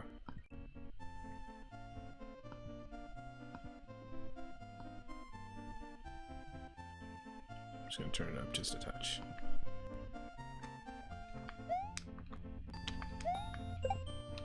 What do our Lakitus randomize? Yellow Koopas.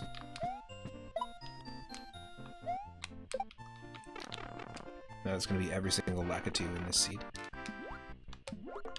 Ooh, and a P-balloon stage where we don't have to even use the P-balloon. That's handy.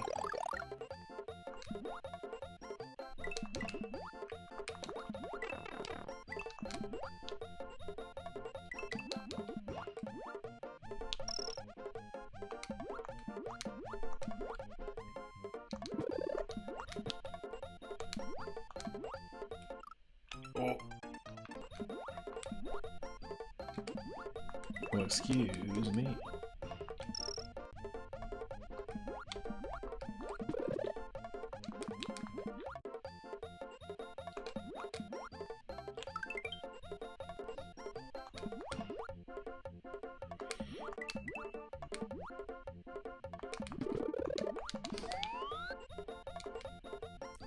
Oh, P-balloon acts the same underwater. Interesting. I was curious for science. Just for the sake of science.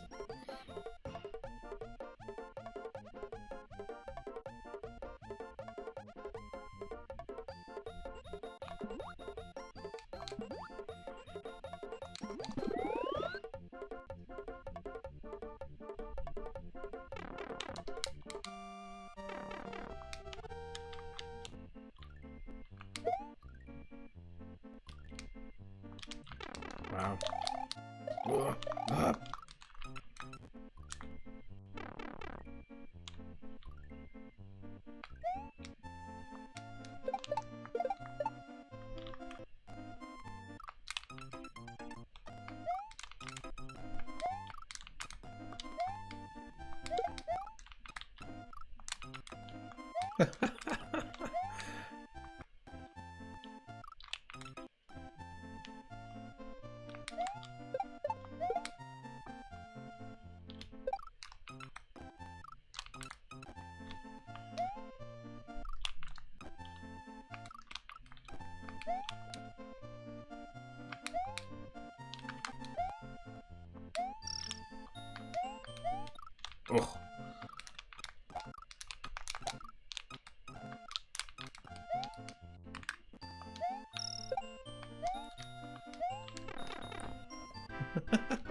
Come on. There we go. Just commit to the run.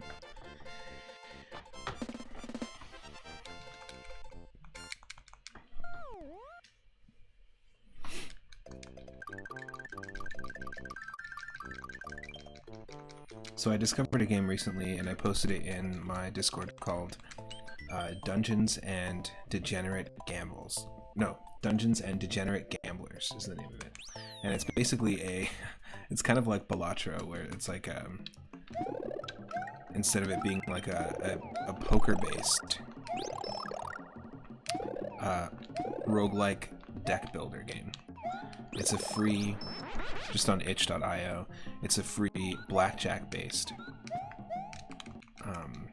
like deck building game, but the cool thing about it is that it has things like social security cards and like a punch card at a local coffee shop, and then an Uno reversi card. Like there's all sorts of, anything that's a card is in this. It's not just like a deck of cards, and they all have different effects, and it's a completely different playthrough every time. So the demo's on itch, but there's a Steam page, you can wishlist it, and it's coming soon to a bunch of platforms, so that's pretty cool. I'm really excited about it. And it all is under the guise of like a Dungeons and Dragons campaign where you're at the tavern, you know, getting information from the townspeople and stuff like that. That's like the main like storyline concept, which is pretty neat. I was playing it last night. I'm gonna play it some more. Definitely the kind of thing that you can stream on Discord. I've been having some issues with Discord for screen share audio. I'm not sure why, all of a sudden. But not just on my Mac, my PC is also giving me the issues as well. Work computers give me the issues, mobile. So I think it has something to do with a newer version of Discord, so I'm just waiting for a new version. Oh my god, look at this. How many fires does it take?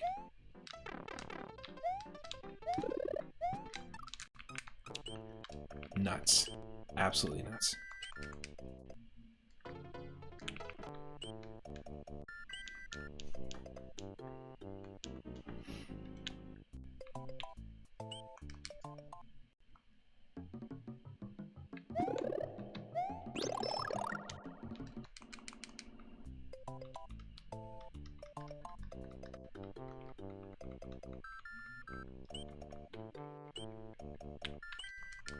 There's like a Yu-Gi-Oh! Trap card, and there's all sorts of funny... There's a MasterCard. All sorts of funny cards that they added. It's 100% the type of game that I would have worked on. Like, it's just how my mind works, some of the puns that they introduced.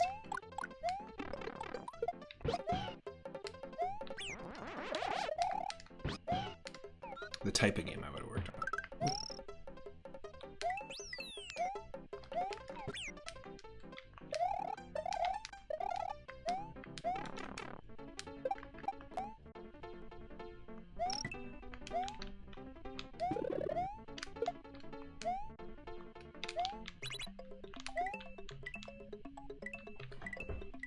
One up, two up. There it is. Three up, three up, three up, three up. There's our 3-up moment.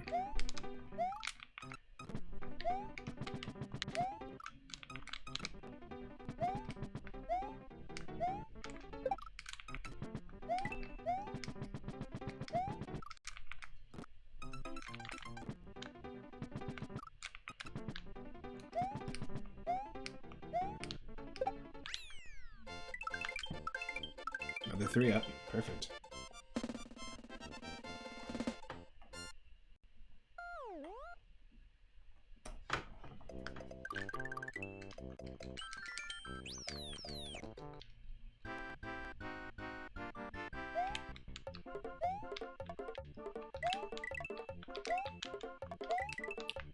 We're like 2 levels in and we've got 30 lives.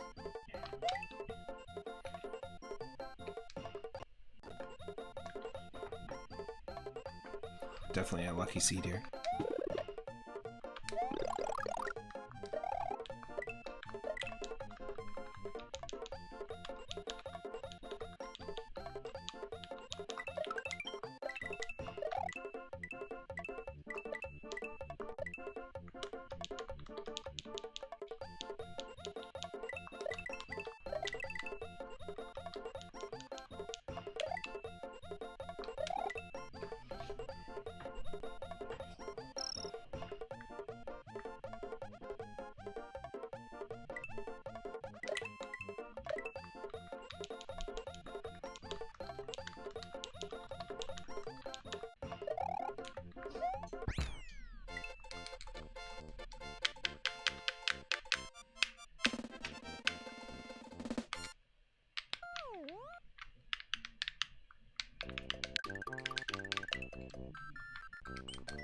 Star World 3.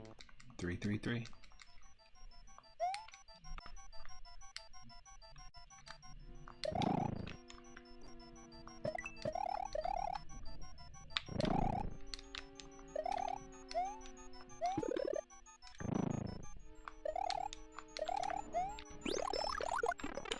Ah, damn.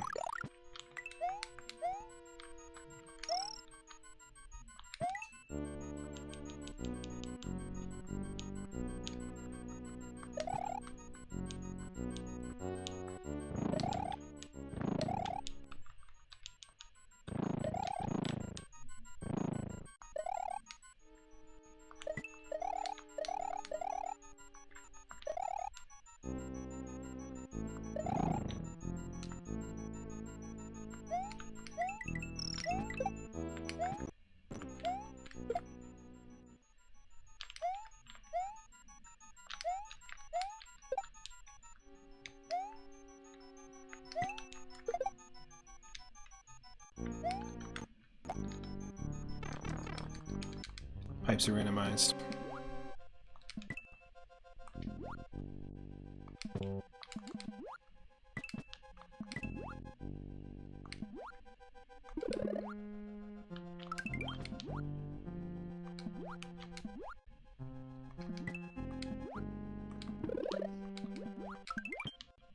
We're just gonna get so many lives. This is ridiculous. Or just keep 33 lives? Why not? Let's keep it going.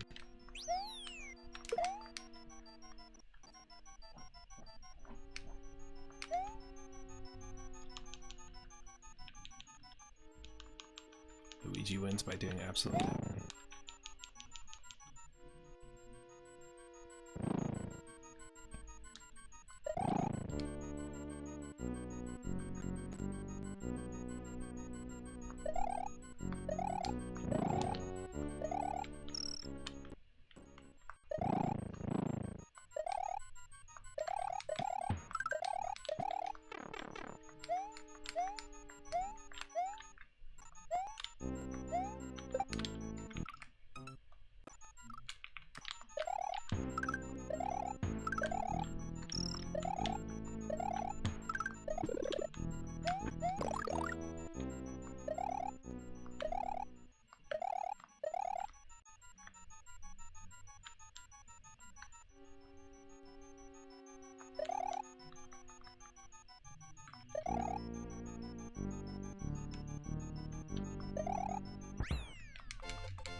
Nice.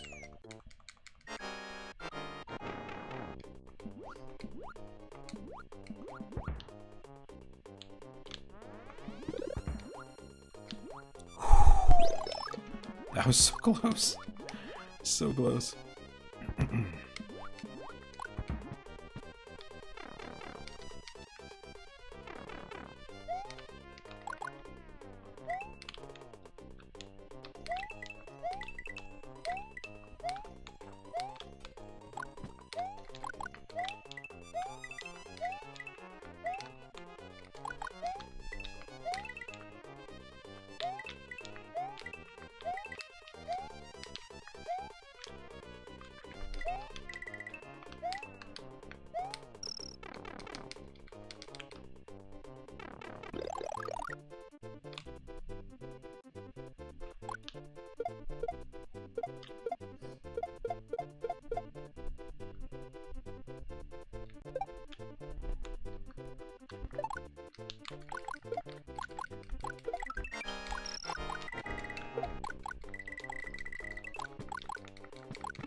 Oh.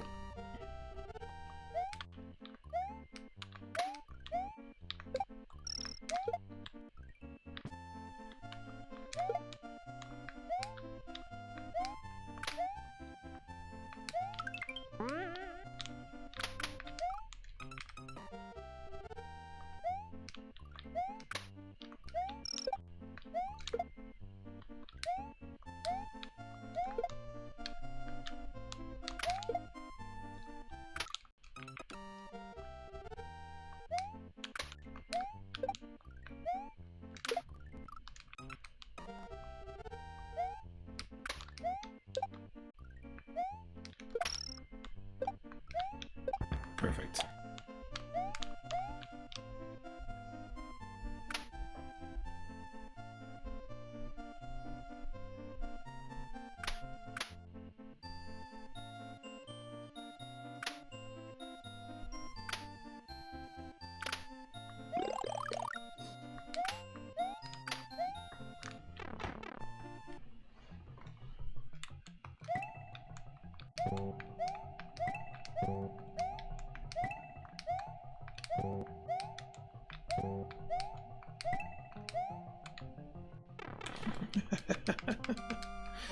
Total fail.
Damn it.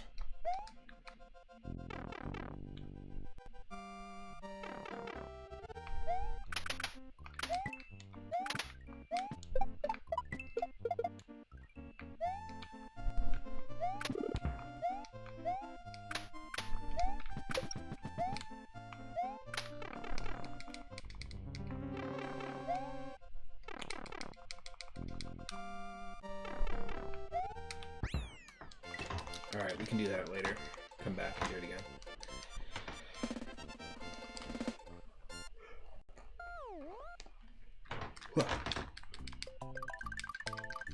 Ah, do we need to? Maybe not.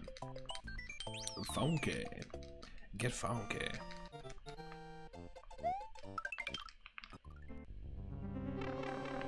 Oh, god damn it. Sorry about the save state nonsense.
Hey.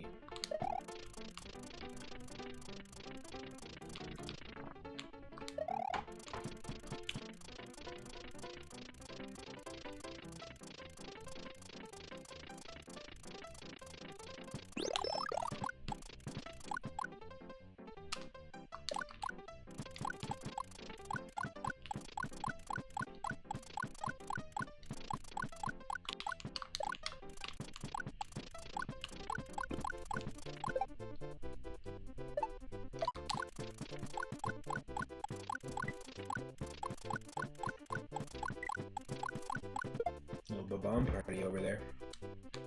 I see you.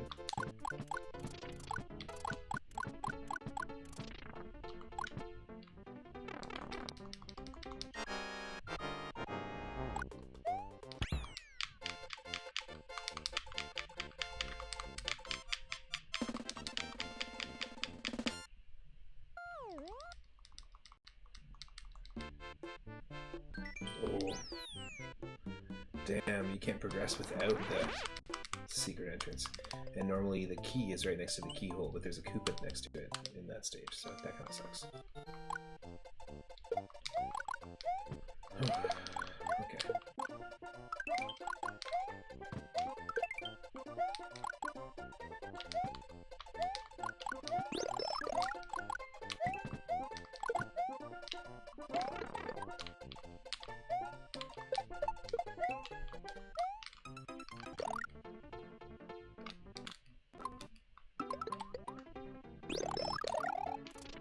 Oh, that sucks.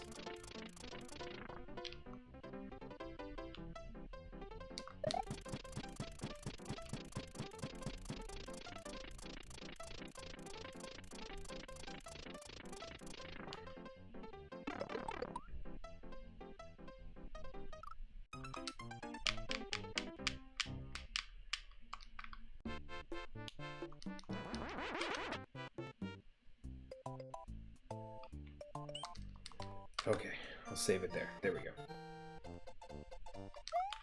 Come on.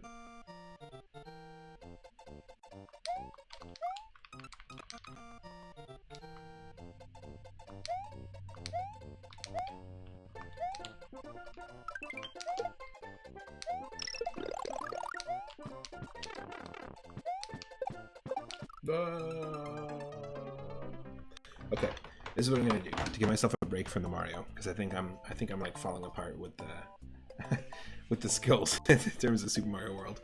I'm gonna switch over to our Pokemon run. Reasons: one, we got a good footing. It's a totally different type of gameplay. I need the palate cleanser for my brain, so we're gonna do that. For anyone watching, I started a couple of days ago a Pokemon Fire Red Randomizer challenge. It's a Nuzlocke challenge where I can only catch the first Pokemon I encounter in each new route, and if our Pokemon faint at any time, they're considered perma-dead, so we can't use them. We've lost a few Mons, we've got a full team of 6, and we're in Lavender Town on our way to Celadon City. And additionally, I think we have a Togepi in the daycare at the moment. And we have 2 backup Pokemon from last I checked. So this is Pokemon Fire Red, which is a remake of the original Pokemon Red on Game Boy Advance, but it is a modded version with randomized movesets, randomized Pokemon and abilities, and it has Pokemon and abilities all the way up to Pokemon Sword and Shield. So there's newer types, there's newer Mons. So I'll do that just as a little bit of a palate cleanser, then we'll jump back into another Mario game, probably maybe some Mario Land 2 tonight, because that's a fun one. And it's also a sort of digestible game. I also highly recommend it to anyone that hasn't played Super Mario Land 2. Give it a shot. It's a really, really great Game Boy game. It's the quintessential road trip game to me on a Game Boy. And it was one of the first things I got on my Nintendo 3DS as well, when I first got it. Stick around, we got some Pokemon Fire Red up next. And then, yeah, we'll switch it up. Who knows? Keep it fluid.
Whoa.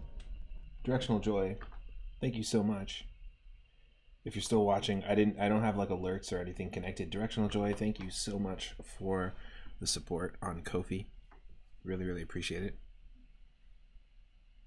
If anyone wants to support the channel, they can support it by going to Ko-fi, ko-fi.com/3up_moon. Really appreciate it. I'm glad that you find the environment chill and that you feel compelled to come join both of our Discord live streams and support the channel, and you have for a while. I really appreciate it. Thank you for the gift subs and also for the support by purchasing my albums as well. Really appreciate it.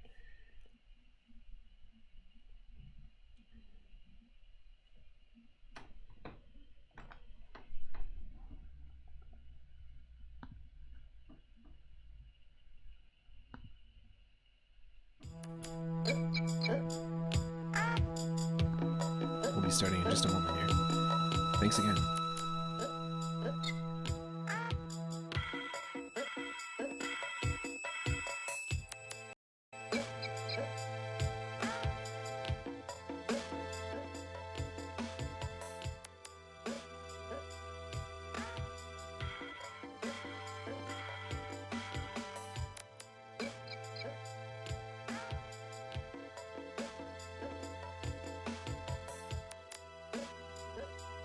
Thank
Alright folks, here it is. We are picking up where we left off.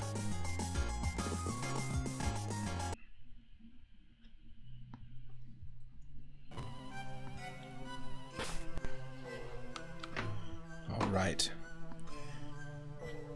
For anyone just joining just now, we started this a couple days ago. We'll do a quick team recap. And like I said, we can only catch the first Pokemon we encounter in each new area. We have yet to encounter a Pokemon in this area.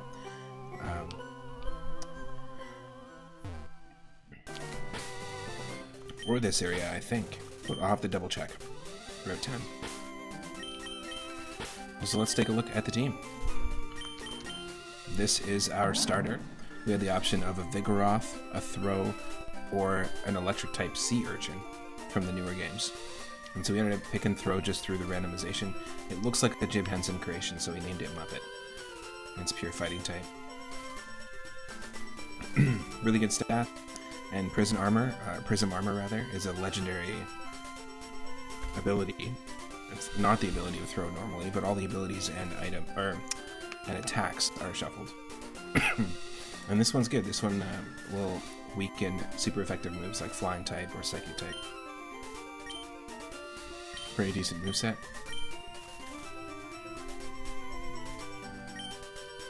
And we also have a bunch of them. Guppet is our first catch in Route 1. We met it as a Haunter. So I'm thinking if we get Guppet to one more level, that will be the perfect test to see if trait evolutions have been swapped out in this ROM hack. But basically, normally you have to trade a Haunter away to another trainer for it to evolve into a Gengar. I'm hoping that level 40 it'll turn to Gengar. We got a good moveset on this thing. Can't be burned. We just learned Cross Poison. We got Smart Strike, Spirit Lock, and Corn Force. So pretty good type coverage.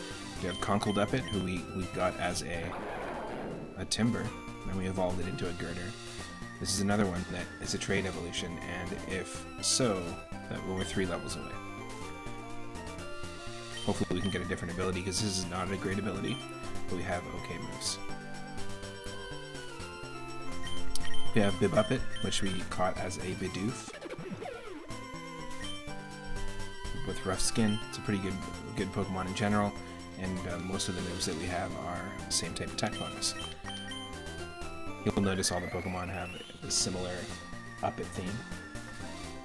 3-Uppet. We got Vivuppet, who we met in Viridian Forest, appropriately, is a bug type that can use normal and fighting type moves against ghost type Pokemon. And we actually have a great moveset here.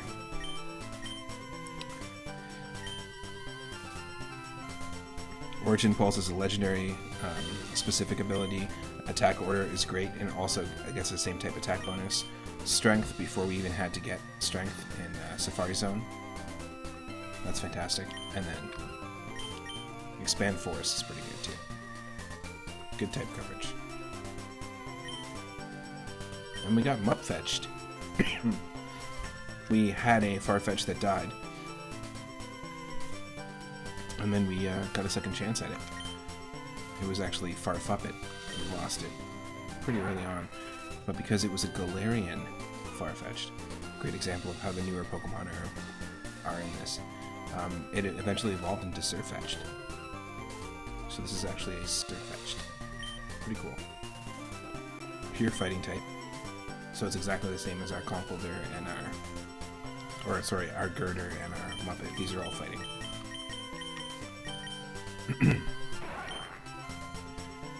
It's got a Healer, which is a pointless ability because this game does not have a lot of double battles. We have Hornleech. Excuse me. Wow. Hornleech, Brick Break, X, and Kite.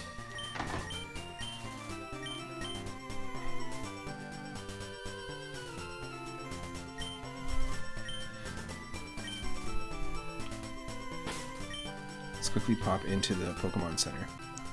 And if you want to watch previous episodes of this, you can check them out on my YouTube channel. And additionally, if you are watching on YouTube right now, you can go and see some of the other attempts that we've done I've completed a Nuzlocke run, which means we got all the way to the Elite Four and beat the champion in Pokemon Leaf Green in this specific ROM hack that has the newer Pokemon in it for Fire Red, and in a similar ROM hack to the original Pokemon Red on Game Boy. So we've only ever won 3 times. It's a very difficult challenge. I've attempted probably like 40, 50.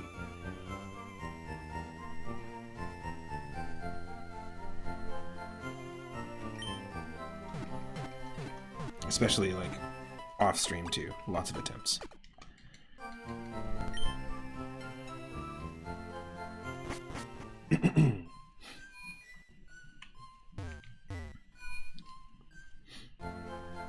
Who do we have as backups? We've got a Togepi in the daycare. We go back to Cerulean City. And as backups, we have one. We have one backup. Wow. Voltuppet. I think, did we pick this one up in Route 10? Route 9. So we can catch a Pokemon on Route 10 here. Immunity. Cannot be poisoned. Pretty sure you couldn't be poisoned before anyway. Oh no, it's not Steel. So it can't be poisoned. We've got Present, Drain Kiss, Sing, and Mat Block. Mat Block is just a fighting type Protect, essentially. So yeah, that's our only Pokemon that we can use. These are the Pokemon we've lost so far. We had Scuppet, the Stunky at level 12. Our first Farfuppet. This is the Galarian Farfetch'd for anyone that was interested in seeing the sprite. They did a good job, whoever put this together with the sprites. We got Sawsbucket. This was an unfortunate one because I was really looking forward to having a Sawsbuck on the team. And a good moveset too.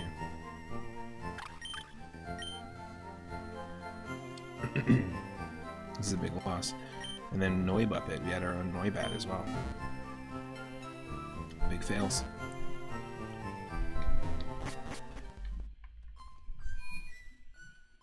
So, is there grass up here?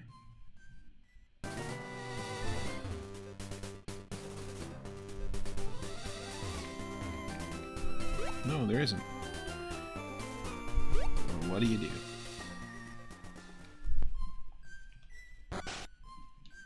Let's just explore.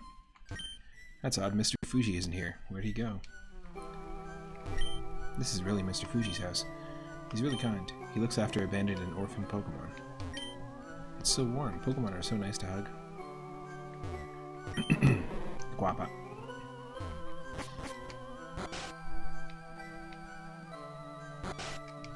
Pokemon are so nice to hug. A Magcargo walks in. Magmar walks in. Into the room with its arms extended.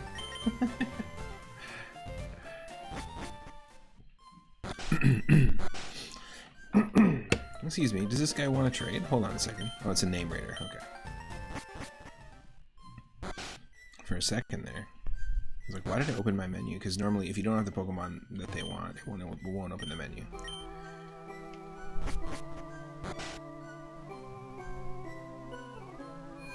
Well, it's been a while because we went through Rock Tunnel kind of blind there. So I'm going to pick up some items. Just take a look and see what we have. We have 29 Pokeballs at the moment. We could get 11. Because we get a free Premier Ball. We have 23. Let's do 12. So we have an even number and a Premier Ball again. I'll buy one Super Potion. I just like having even amounts, like 5 and 10 of each. Revive we can't do because when Pokemon faint, they are permanently dead. So let's get out of here. Can we sell anything? No, hold on. We got one.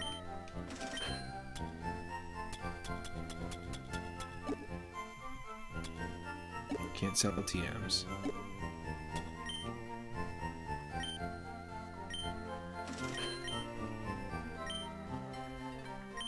This works for me. And I've seen people try to Nuzlocke Digimon games like Digimon World and Digimon World 2. In fact, my buddy Moosebones, who for a long time I've known to play Monster Rancher games. I used to go to university with Moosebones.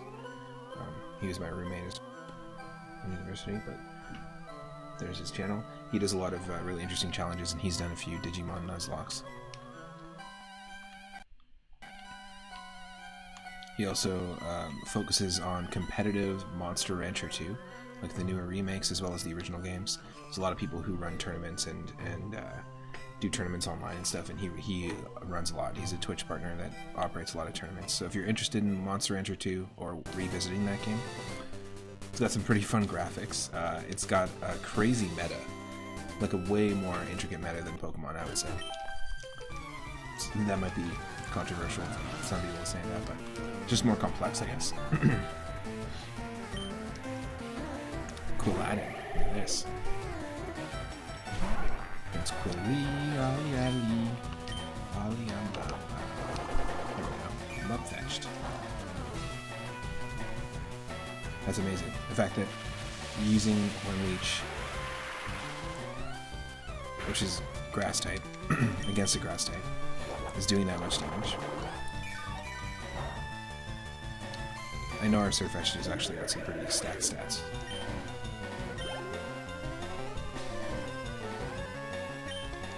Another one. Another one.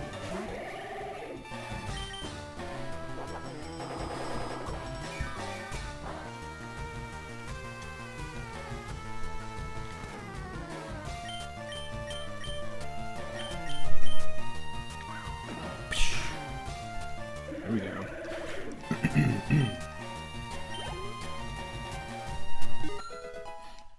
Guppy grew to level 40. Folks, is this it? Is this gonna be it? Please. Please tell me. Please tell me that Gengar... Don't be so mean to my Clefairy. Nice. Okay, I read that Clefairy evolves when it's exposed to a Moonstone. Well, unfortunately, I think we're sticking with these Pokemon. Unless they went 42 with that, I don't know. I couldn't tell you.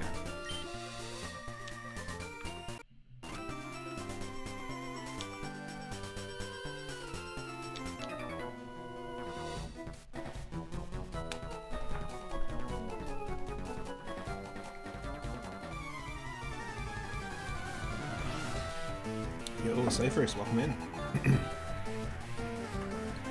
Happy Saturday.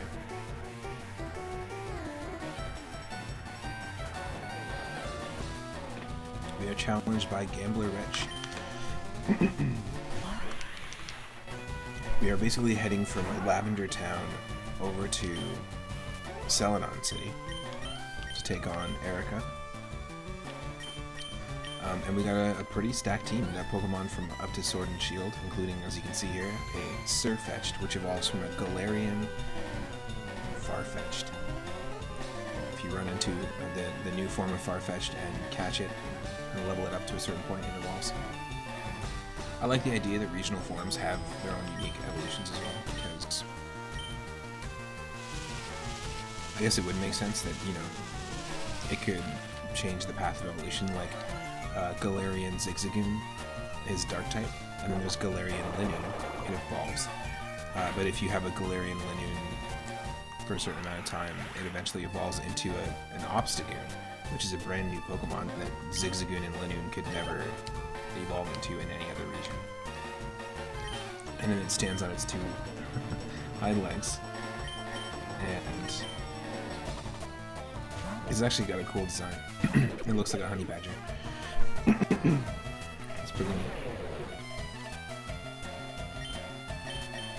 Alright, we have Sandaconda. Take this.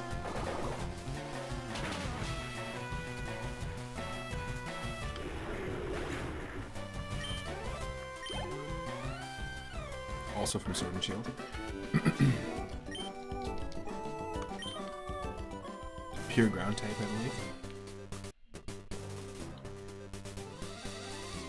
And when I looked it up, it had some decent stats. So here, we'll use Mutfetch to cut this.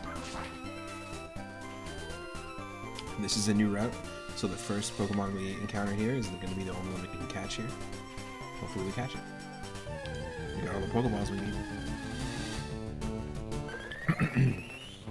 No, it is a different form of Vivian, but because of Duplicate's claws, we do have a Vivian on the team. It's a different visual form, but that's just based on the area that you catch it.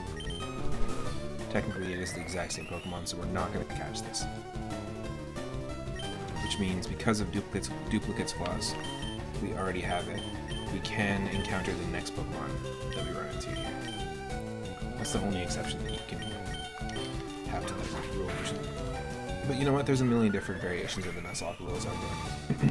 We talked about it in the last stream, last Pokemon stream. There's people who limit themselves to only using a Pokemon Center once. So that means if there's like 12 Pokemon Centers across all the towns, they've only got 12 opportunities to heal through the entire run, which to me is insane. Especially if you're doing the final run of like the Elite Four. You got to be able to heal, but you can heal with healing items. You just can't use the Pokemon Center. Here it is. Wow. Okay. Aegislash from Pokemon X and Y. Ghost Steel. So this is who we can catch. This is our encounter.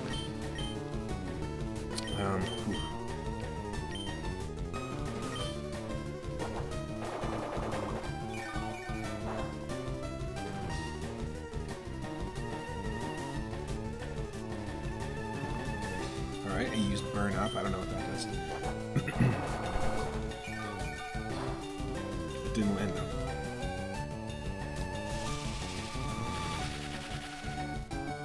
That would do so much damage to us if we were still flying type, but because Surfetch'd is just pure fighting type, we got so lucky.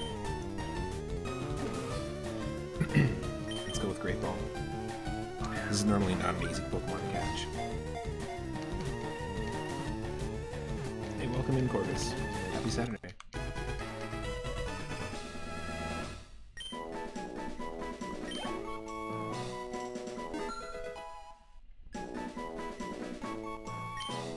Level 37 for Vibuppet. Vibaro.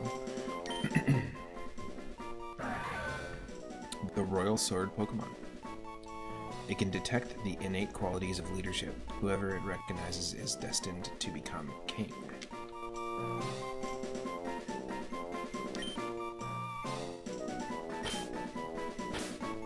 Normally the naming of our Pokemon is up for grabs for the chat, but because we've got a theme going on.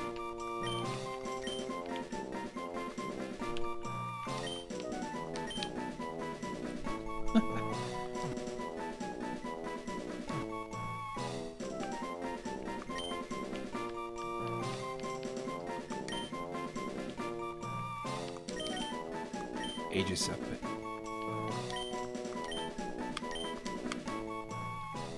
All our Pokemon. Muppet, Conkle Duppet, Bivuppet, Bivuppet, Guppet. Dringus? How's that for a Dringus? Okay, our next Pokemon. We'll name our next Pokemon Dringus. We're gonna run into one in the next area in just a second here. This is the perfect timing because we did clear a bunch of areas that didn't have any wild Pokemon. So now we're just gonna run into a few here. The Dringus. Oh. So of course we caught our Pokemon in this area. So we're just gonna run away from this thing. That is an overpowered legendary. Gonna need a Dringus. Oh, you drink Dr. Ingus too? Dr. Ingus soda?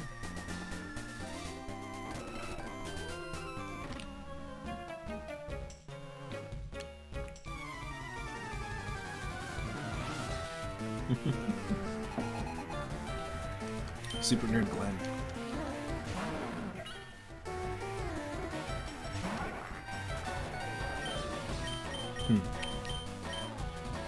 I should do it. Diet Dr. Angus. Delicious. Salt and Angus here. Salt, salt, salt. Salt and Angus here. No way.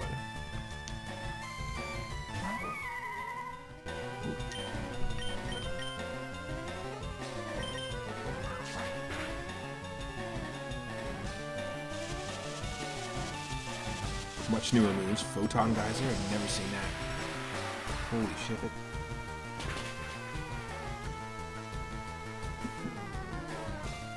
If it's super effective, it's probably Psychic type.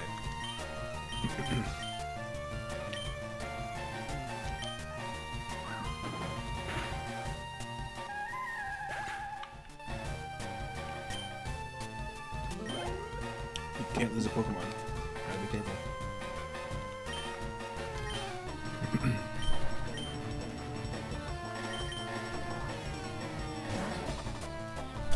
Bip up it.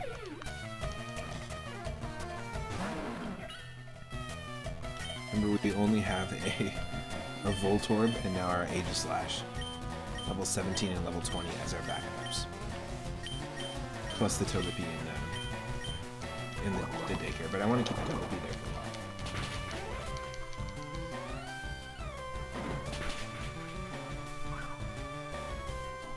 Bibarel is a fantastic Pokemon to have because it's not just normal type. Out of all the Pokemon in its class, it's because it has normal and water type. It's got some excellent defense and special defense as well. It's basically a wall. It's got some good typing.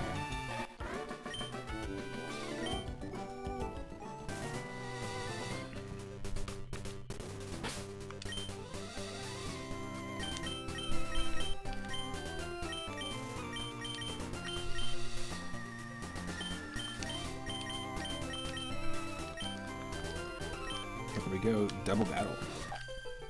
Oh, what? They just didn't even see me. Okay. Never mind. Flaffy.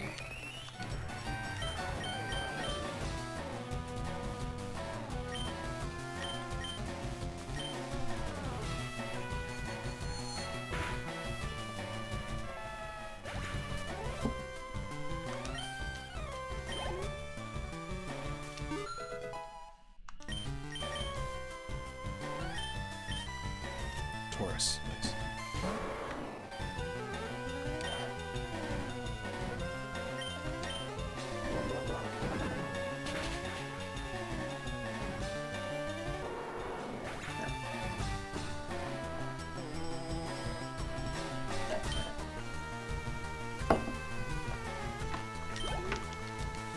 The sounds of the end of a smoothie. I love that.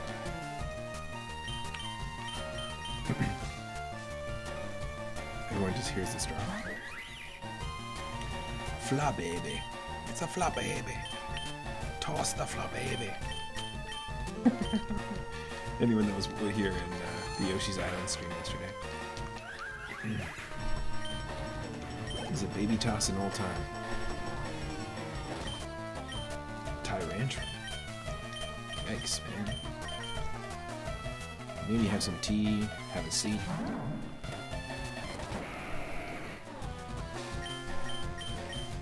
Ooh, we have Play Rough. Perfect. Fairy type is effective against Dragon. That's a Rock Dragon type. Fossil. From Pokemon X and Y. Pretty cool design for Pokemon, to be honest. And Amoris was the counterpart. It's like Rock Ice, I think.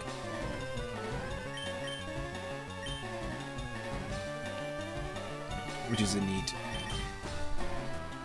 typing, unless you're against a fighting type, which is 4 times effective against you. So you're super fragile in that way. Carbink is from Pokemon Sun and Moon, I believe. At the end of Sun and Moon's Pokedex. This is like a rare Pokemon that evolves into, not Magearna, but Diancie, I think is the name. So this is a rock fairy type.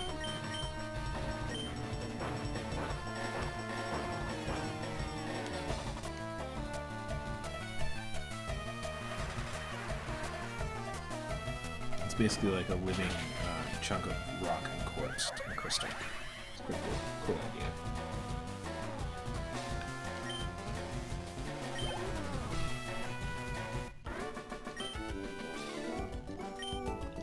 Yeah, we were hanging out with some Mario games, some Super Mario 64 Randomizer, and some Super Mario World Randomizer earlier.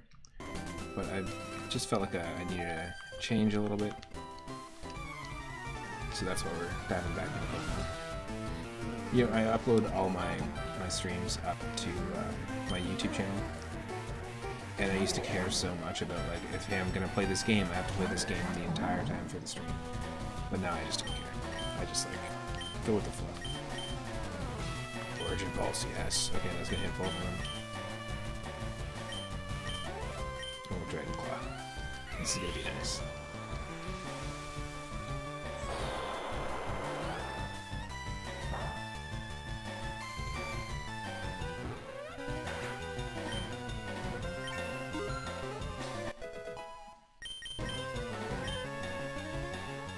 I think I kind of want to do like it just came to me, I kind of want to do a stream because I was talking about how I've never completed Super Mario Brothers Lost Levels on stream.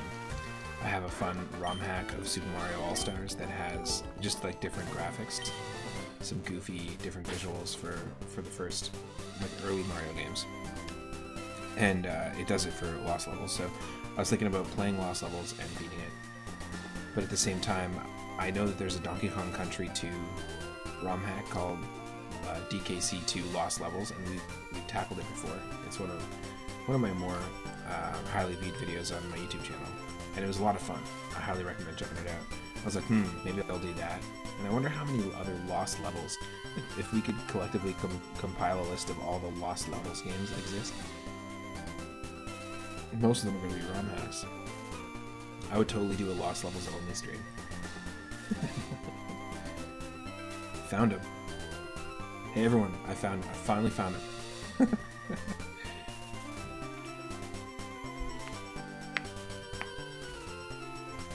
I sometimes do that, you stick to a game, but it's more for you than the stream now. Yeah. Fuck the chat. Fuck you all. Right?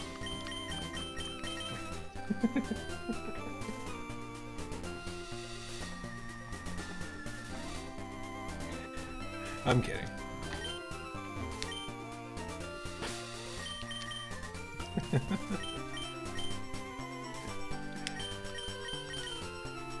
It's mine.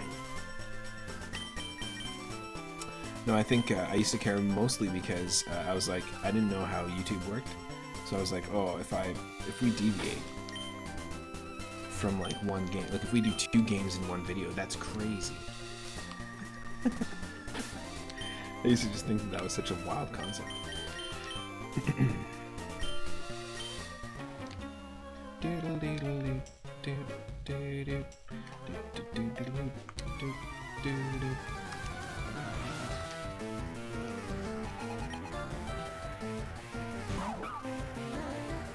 Rock Breath, this is a rock type.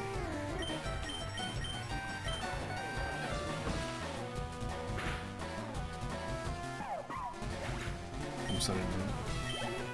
I still have yet to play Sun and Moon. I'd like to play it. Check it out. See what it's all about.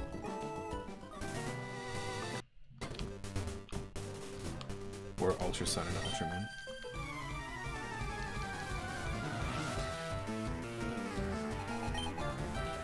This person's freaking out about Meowths.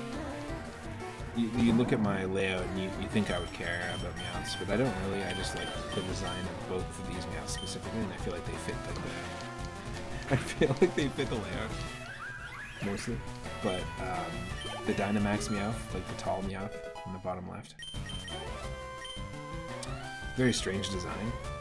I'm not a big fan of the Dynamax Pokemon. In fact, I turned them off in this, in terms of like the ability for us to Dynamax in battles.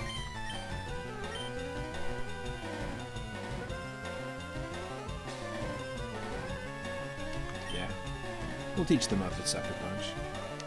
It's our starter Muppet. But yeah, the Alolan Meowth from Sun and Moon in the bottom right is a cool one. I really like the design of Alolan Meowth in the Alolan version.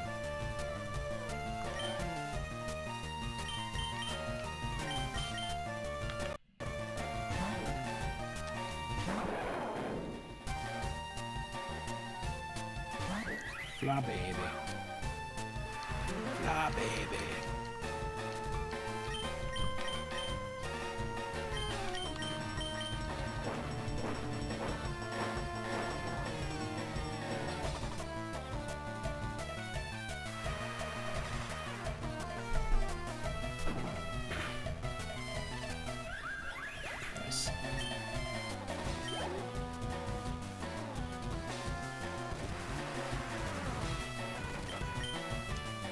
Wonderful, baby. Perfect. I mean, if we're gonna... Oh, okay, the heavy rain lifts. I was just about to say, if we're gonna, like, automatically create the heavy rain, because our girder's ability is the same as Kyogre. I was gonna say, I might as well just use our water type. Never mind. We'll just one-shot you this way instead.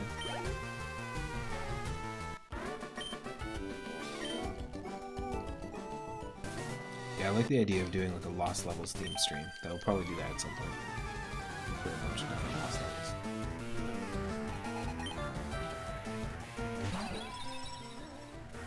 Psychic tape.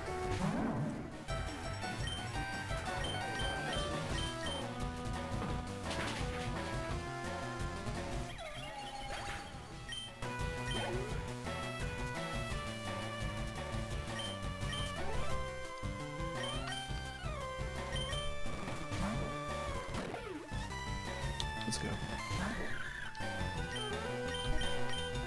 That's a component I am. I'm going to send out my water type against an electric type.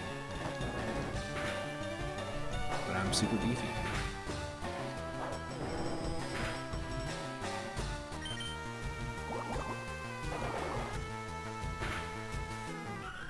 Beaver beef.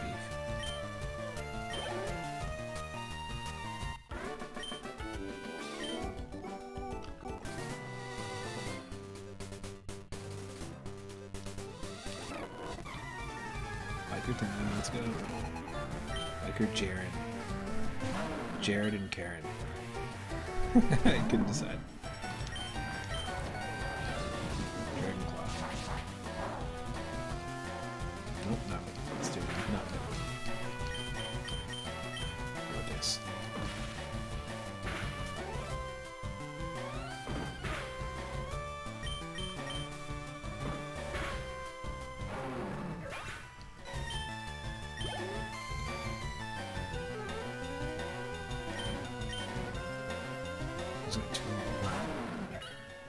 These are also fossils. Fossil steel, I believe. Or fossil steel, rock steel type. Fossil type would be cool. If that was its own type. Oh shit. That's dragon type. Good.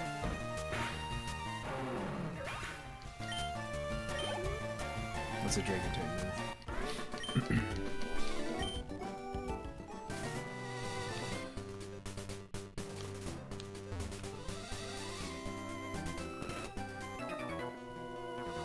Bike's acting up, man. God.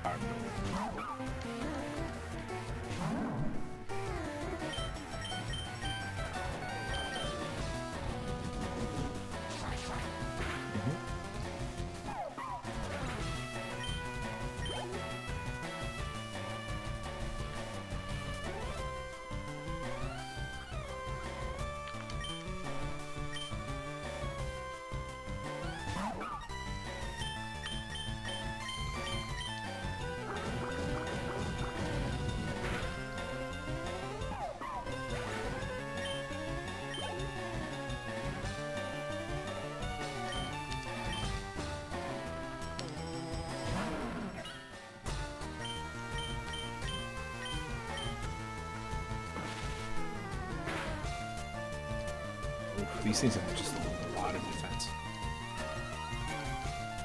Even for being 14 levels higher.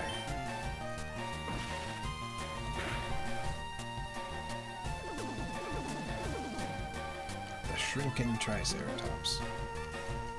Step right up and witness it all, folks. See the Shrinking Triceratops. The level 23 abomination.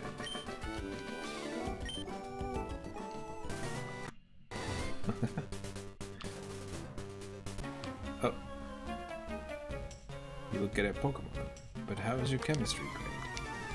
Doesn't matter. Who are you? Eat more.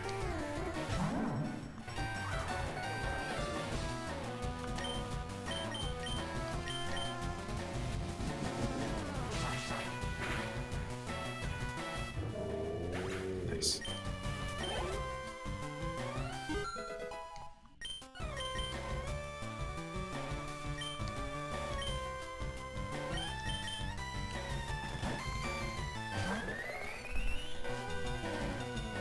send out our Butterfly, MVP Butterfly. Really, really good moves on this Pokemon.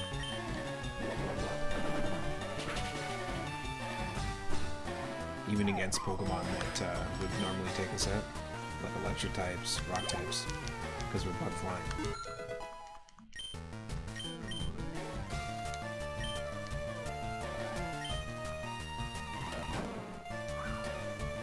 Turbo Blaze, radiating a blazing aura. I don't like that. Let me put that out with this water. Take a bath, Marowak.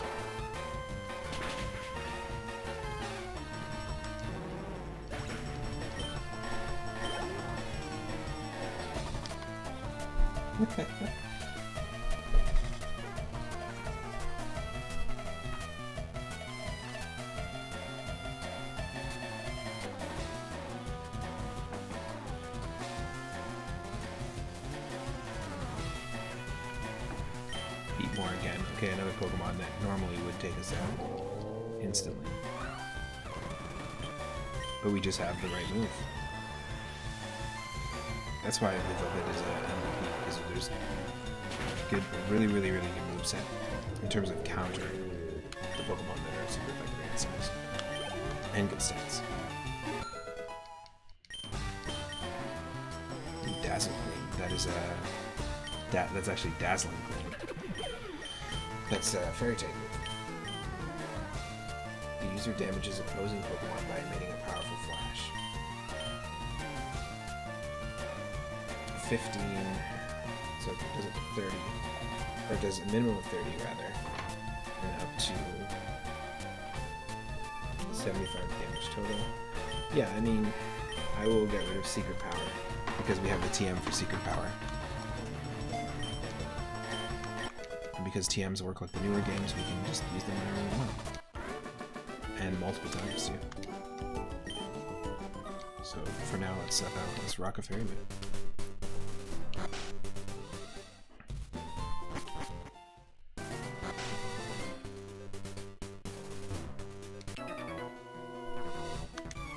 Need those one more.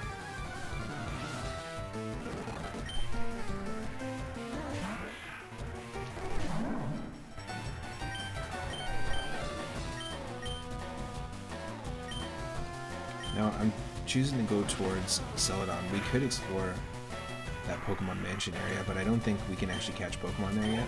We don't have the Sylph Scope. And we can go there to face our rival, but I'm not sure where we should go first. If we should go to Lavender or to Celadon. Because we were already there.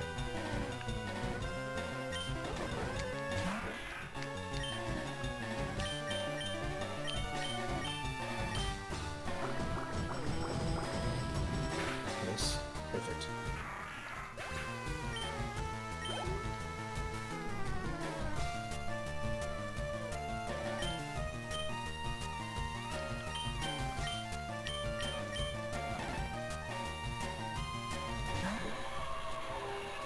Gambler Stand, Circuitry. I send out a freaking Ultra Beast over there.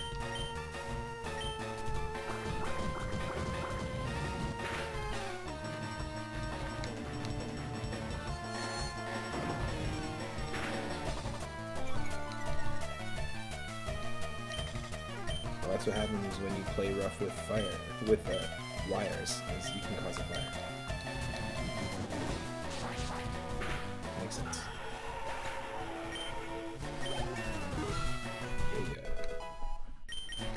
Level 38.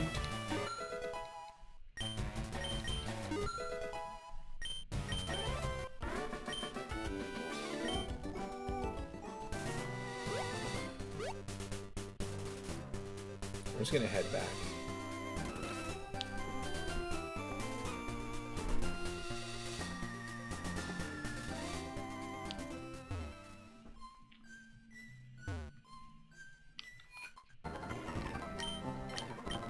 I kind of want to take a look at our Aegislash, just to see what it's all about.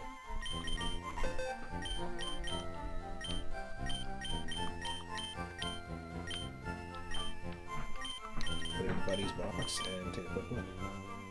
It's docile nature, steel ghost.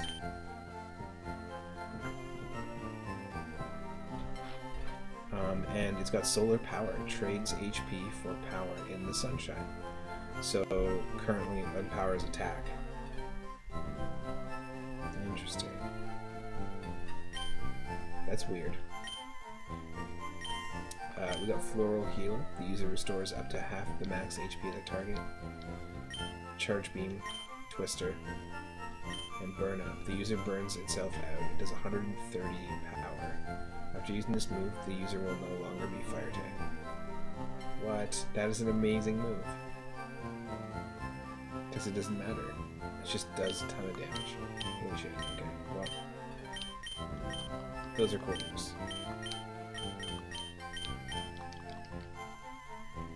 Alright.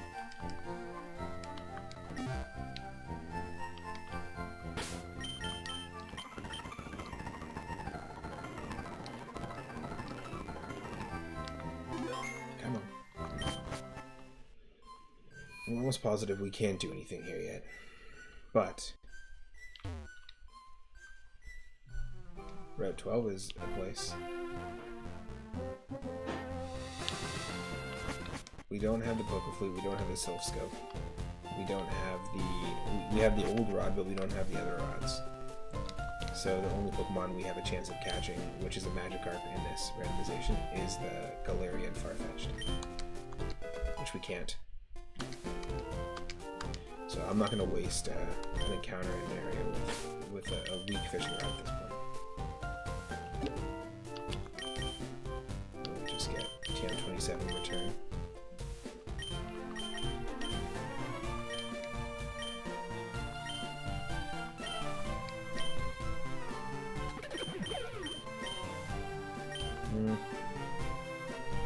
We'll just hold on to it.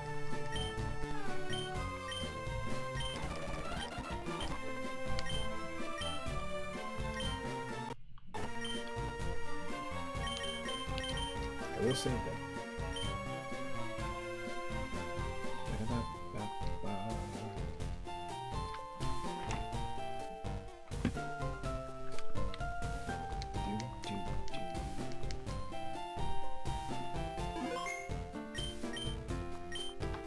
Go take a bath, Marowak.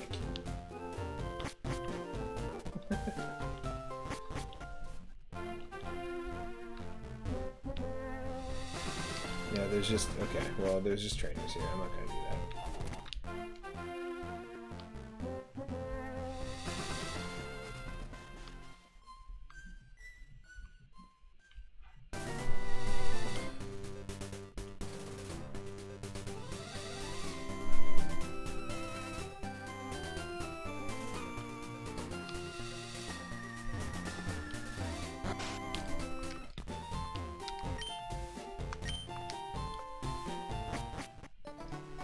There we go. Running through the path. We're taking the underground path.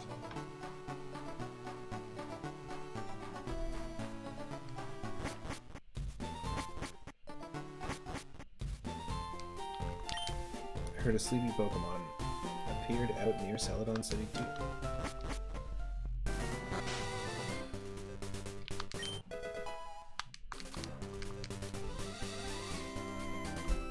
Here we go. First encounter. Dringus. Dringduppet. This is our Dringus. This is Flabébé. This is Fairy Tale. It'll be our first Fairy Tale. Do gotta be a little bit careful. Nope. Oh my god. Well, never mind. We pulled the Dringus and killed it.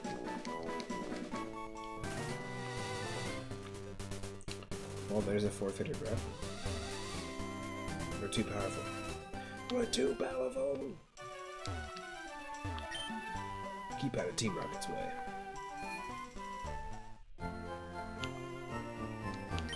Stay out of our way. Stay out of our curds and way.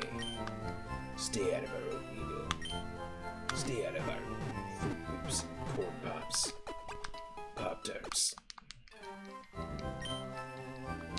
Stay out of our eggs. Stay out of our bacon. Alright. We will. Jeez.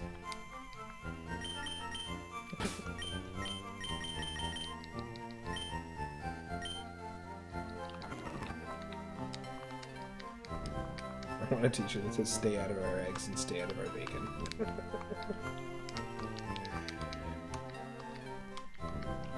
I'd wear it.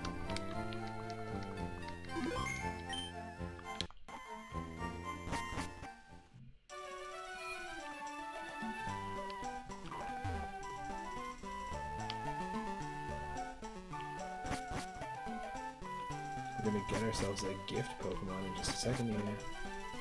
Now, gift Pokemon don't necessarily count as encounters, so, and same with purchasable Pokemon, so if we get a fishing rod later and want to come back to the part of the piece of water in this town, we can come back and still get an encounter.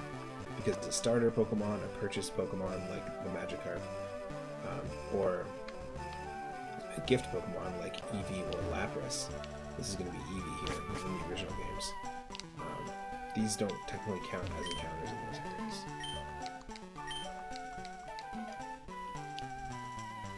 Some people call them event Pokemon.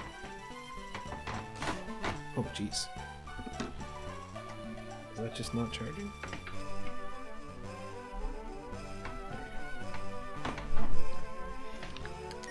Alright. Eevee. It says Eevee, but is it Eevee? No, it is a Poplio. Amazing. So we got ourselves a freaking gift of Poplio, which is the Pokemon Sun and Moon Squirtle, essentially, the water starter. So we got ourselves a much better water Pokemon. It's going to eventually evolve. Its final form becomes Water Fairy. And we're going to name this thing Dringus. This is Dringus. Good name. I'm kind of glad we didn't get the other Flabibi. Dringus. There it is. So let's go take a quick look at that. I haven't used Poplio before. Like I said, I didn't play Sun and Moon. So Pokemon Legends Arceus is actually the first opportunity I had to use a Rowlet, because Rowlet is available as a starter, and I was really excited to play as, you know, to have a Decidueye on the team, because I was like, yes, I haven't played Pokemon Sun and Moon yet. I'm really excited to play with that Pokemon in mind. And then when it evolved, I was like, oh, weird, and it had a completely different form, because I really like the design of Decidueye. So I still like the Hisuian Decidueye, like the ancient variation of it. It looks cool. It's just a completely different take on the design, but it's a total fake out moment for me. So it's cool to have a Poplio because we can run with that too for the first time. Zombie, is this a new run? No, it is not. This is the Boonins run. This is the same run that we started with Muppet Sheppet.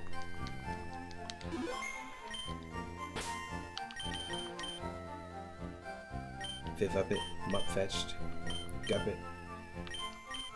So we still have the same team here. We have a Voltorb, and we caught an Aegislash, which is essentially like a ghost shield and sword. It is a ghost and steel type Pokemon. It's got a really cool moveset. Yeah, because Corvus redeemed the name Redeem.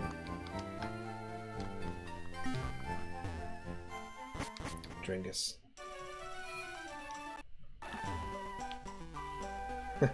You asking if this is a new run is like basically like you posting a triggered GIF. Triggered? It should have been Drink Up It, right?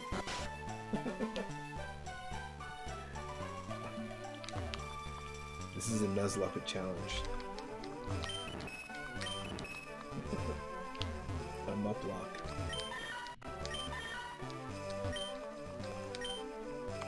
Hey, we got ourselves some tea. Got that tea. Tea.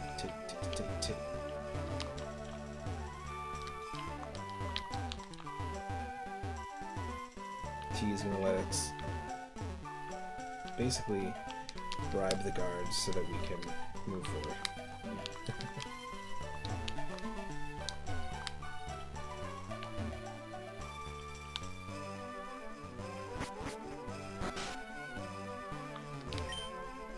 scalded my tongue. That's how you feel with the name Dringus on the run.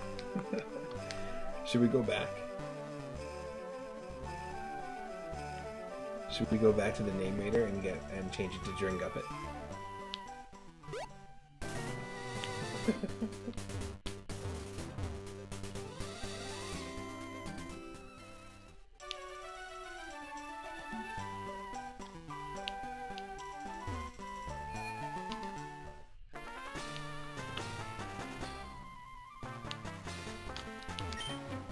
Guarding this poster? Go away, Morales. Incineroar. Whoa. Holy shit. The Sandstream.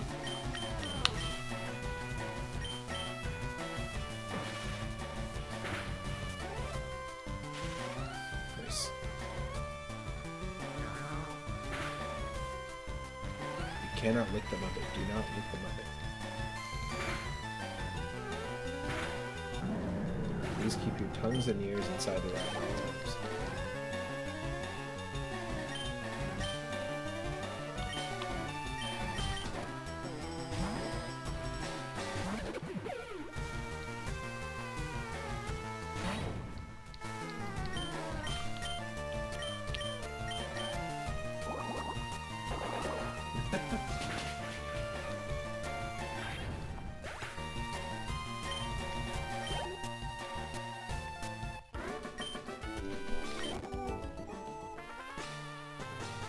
Team Rocket. The Team Rocket hideout might be discovered. I better tell Boss.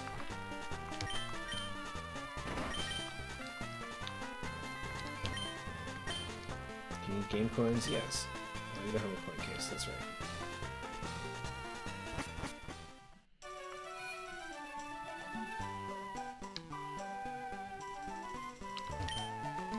Someone stole our silk scope. The thief came running this way, I'm sure of it, but I lost sight of him. Where did he go?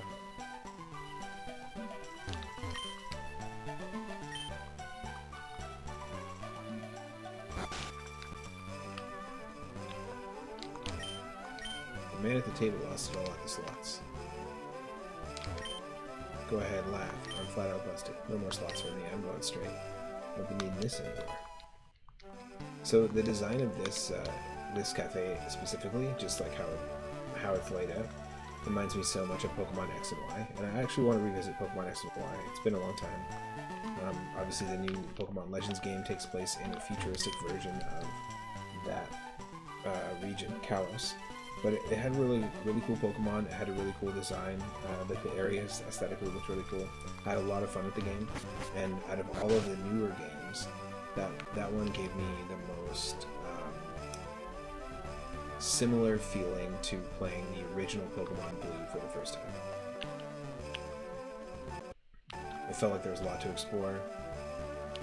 I really liked it. I used to do Wonder Locks as well with that and Pokemon Omega Ruby, where I would take, it would be the same rule of a Nuzlocke, but I would basically take each Pokemon I catch, the first Pokemon in each area, I catch it, I'd have to trade it away right away.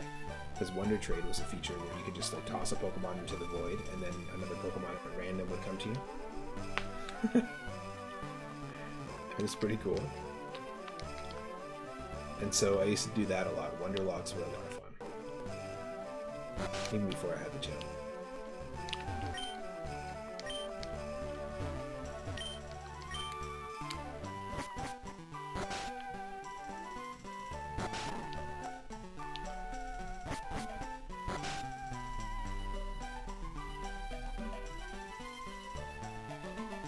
So we can actually purchase a Pokemon as well here from the prize house. And an easy way to do it is just try and pick up at least a couple hundred here. Like we can just do this.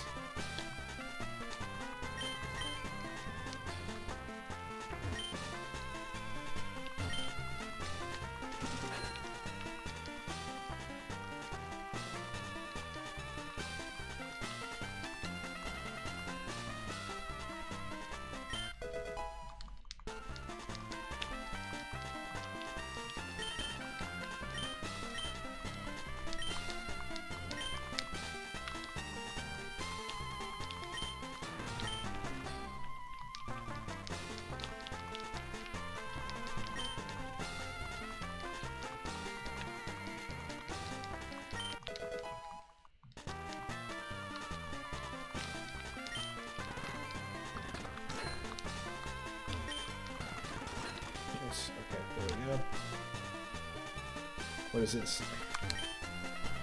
Pokemon printer. It can print. It can put a print of your Pokemon on the back of your trainer card. Sure. Pink.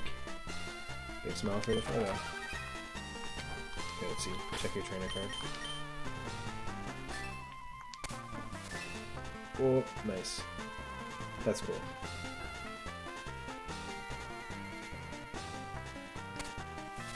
Didn't know that was a thing.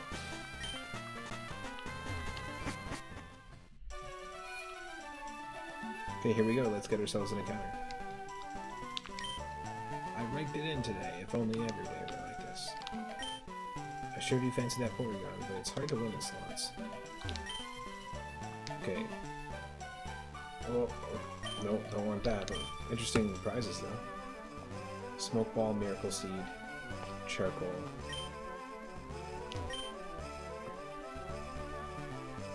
So we can do Clefairy or Abra. Which one should we do? Might as well do Clefairy. It's not Clefairy. Quilladin, yes. Quilladin.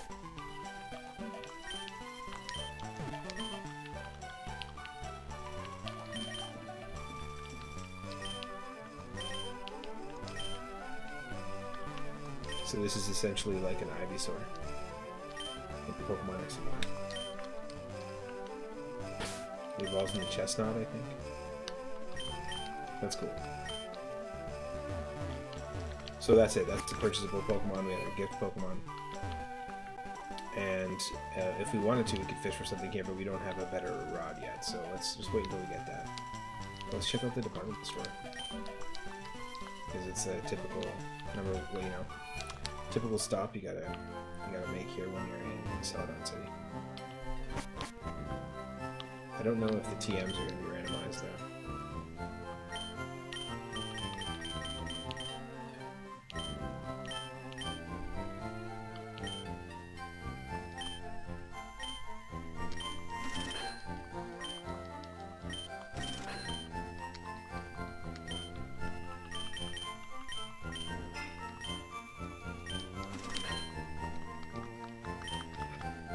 Okay. Oh. Maybe we don't need to come up here. I know the vending machines at the very top. We can get some TMs, which is pretty good. We're gonna get counter. Is this actually gonna be counter though? No, it's Electro Web. Alright, this is cool. The moves are random. So Vivupit wants to learn Electro Web. What is that? I don't think it's going to be better than any of our moves that we currently have. Traps the foe in an electric net. Lowers the foe's speed. 55. Nope. Not today.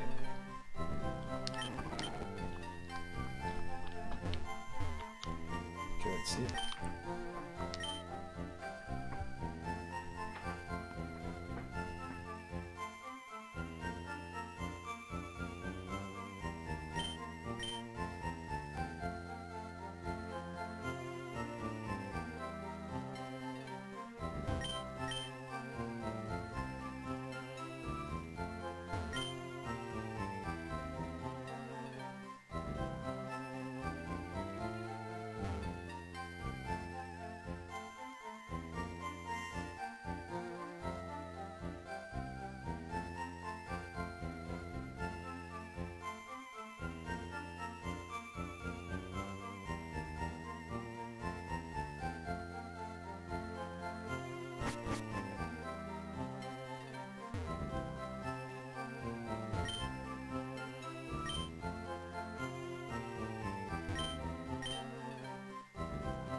Yeah, so if you get one of each of these drinks, and then you give her one of each of the drinks, you get a TM.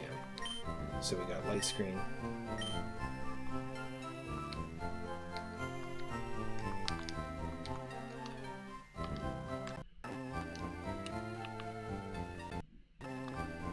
What? Did it just freeze on us?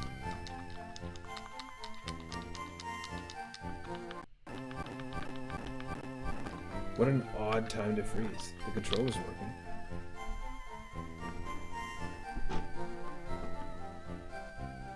What a very, very odd time to freeze. Wow. Maybe we should have done that. When did we save last? That's the question.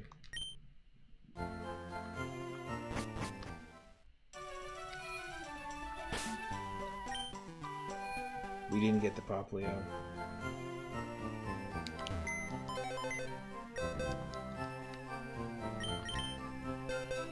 No, we did. But we didn't get to name it.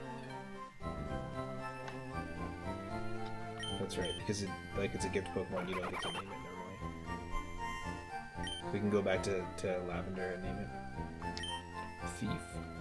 Chatter. Flare Cannon. Wow, that's going to be fantastic because it eventually becomes Water Fairy. And then Dragon Energy. The higher the user's HP, the more powerful its attack becomes. Never heard of that before.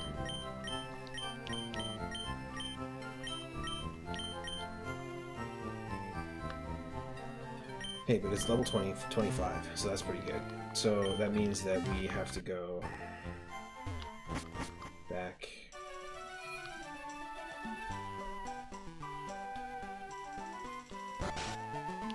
We got Pop Leo, we have the Teak, right?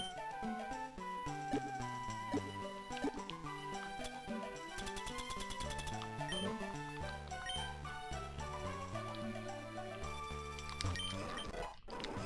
Now we need it.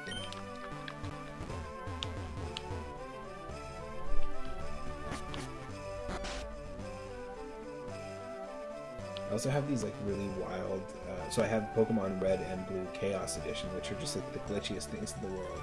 I've done a couple of exclusive Discord streams of those games, but they're really, really hard to like play for a long period of time. But kind of an odd Pokemon, or an odd game to make chaotic Pokemon Red and Blue. But I also have some really interesting randomized versions of Pokemon Crystal that are just very, each one is very unique to the other.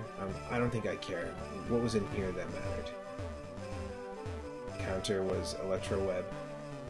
I'm just skipping completely. Let's just catch Pokemon in here. And I think you get like Light Screen, Reflect, and something Safeguard or something from those vending machine TMs, so it doesn't really matter. Here's our first encounter in this new Rec, and it's Blossom. I wish you don't have a Grass type. Into this.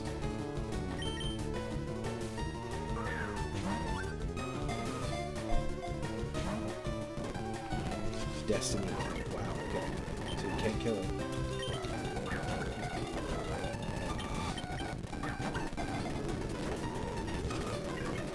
That's dangerous.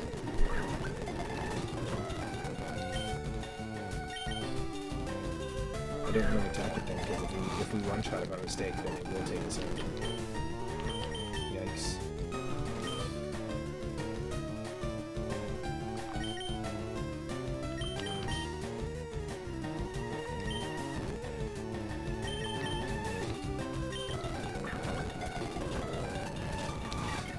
That's rough.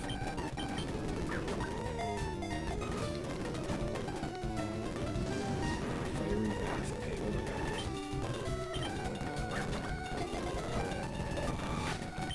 Calm it down. There we go. Fell up it. We're in.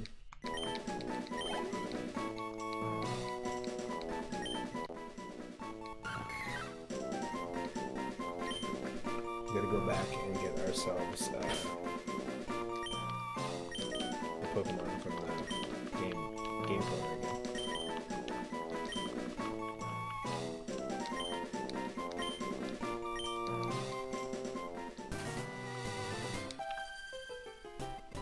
Our love knows no bounds. We're in love and we show it.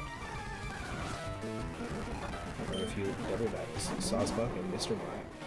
Bottom Sawsbuck.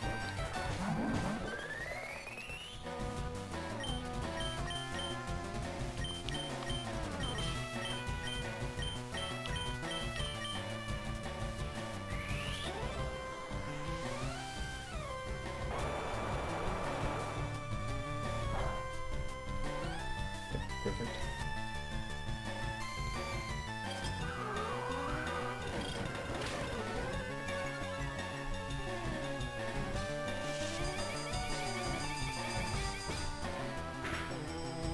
Calm down. Hold on.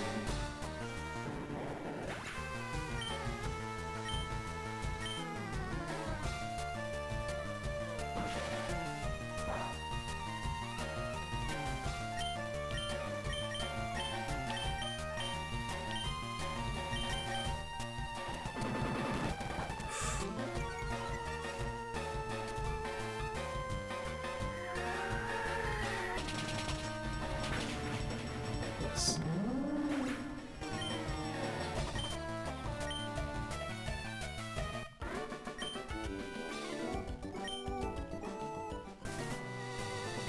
I feel like that was harder than it needed to be.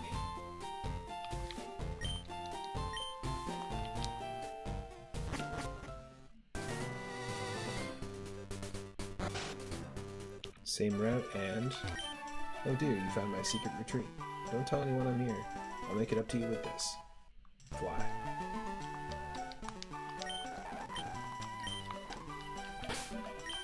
Pretty dang convenient.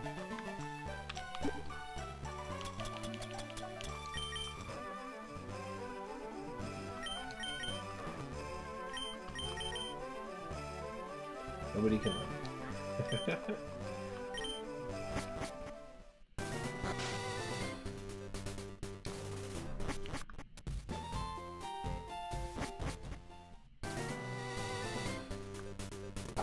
Oh, got ourselves a Snorlax.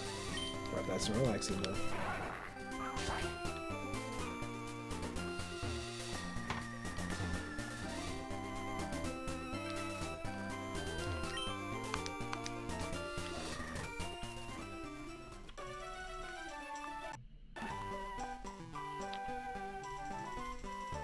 We have to go down here and get that coin case.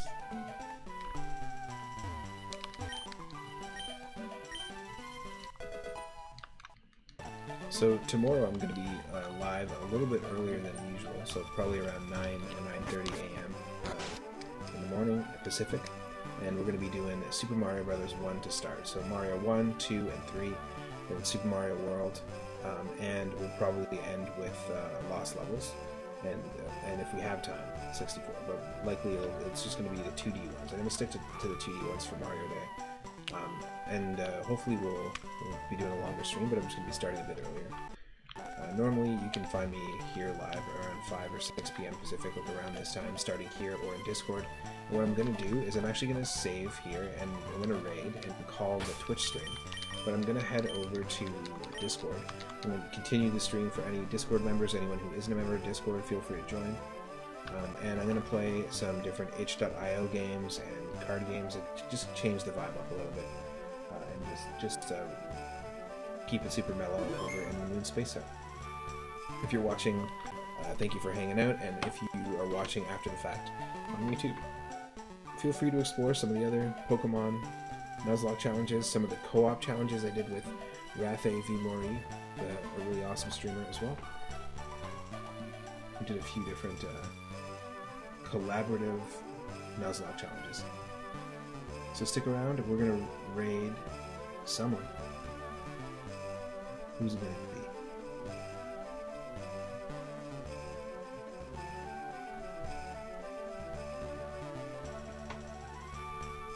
Let's raid the good Jared. I will see you in Jared's channel. I will see you in the Discord very shortly. I won't be long, probably about half an hour. No, maybe not. 15 minutes we'll be up on Discord.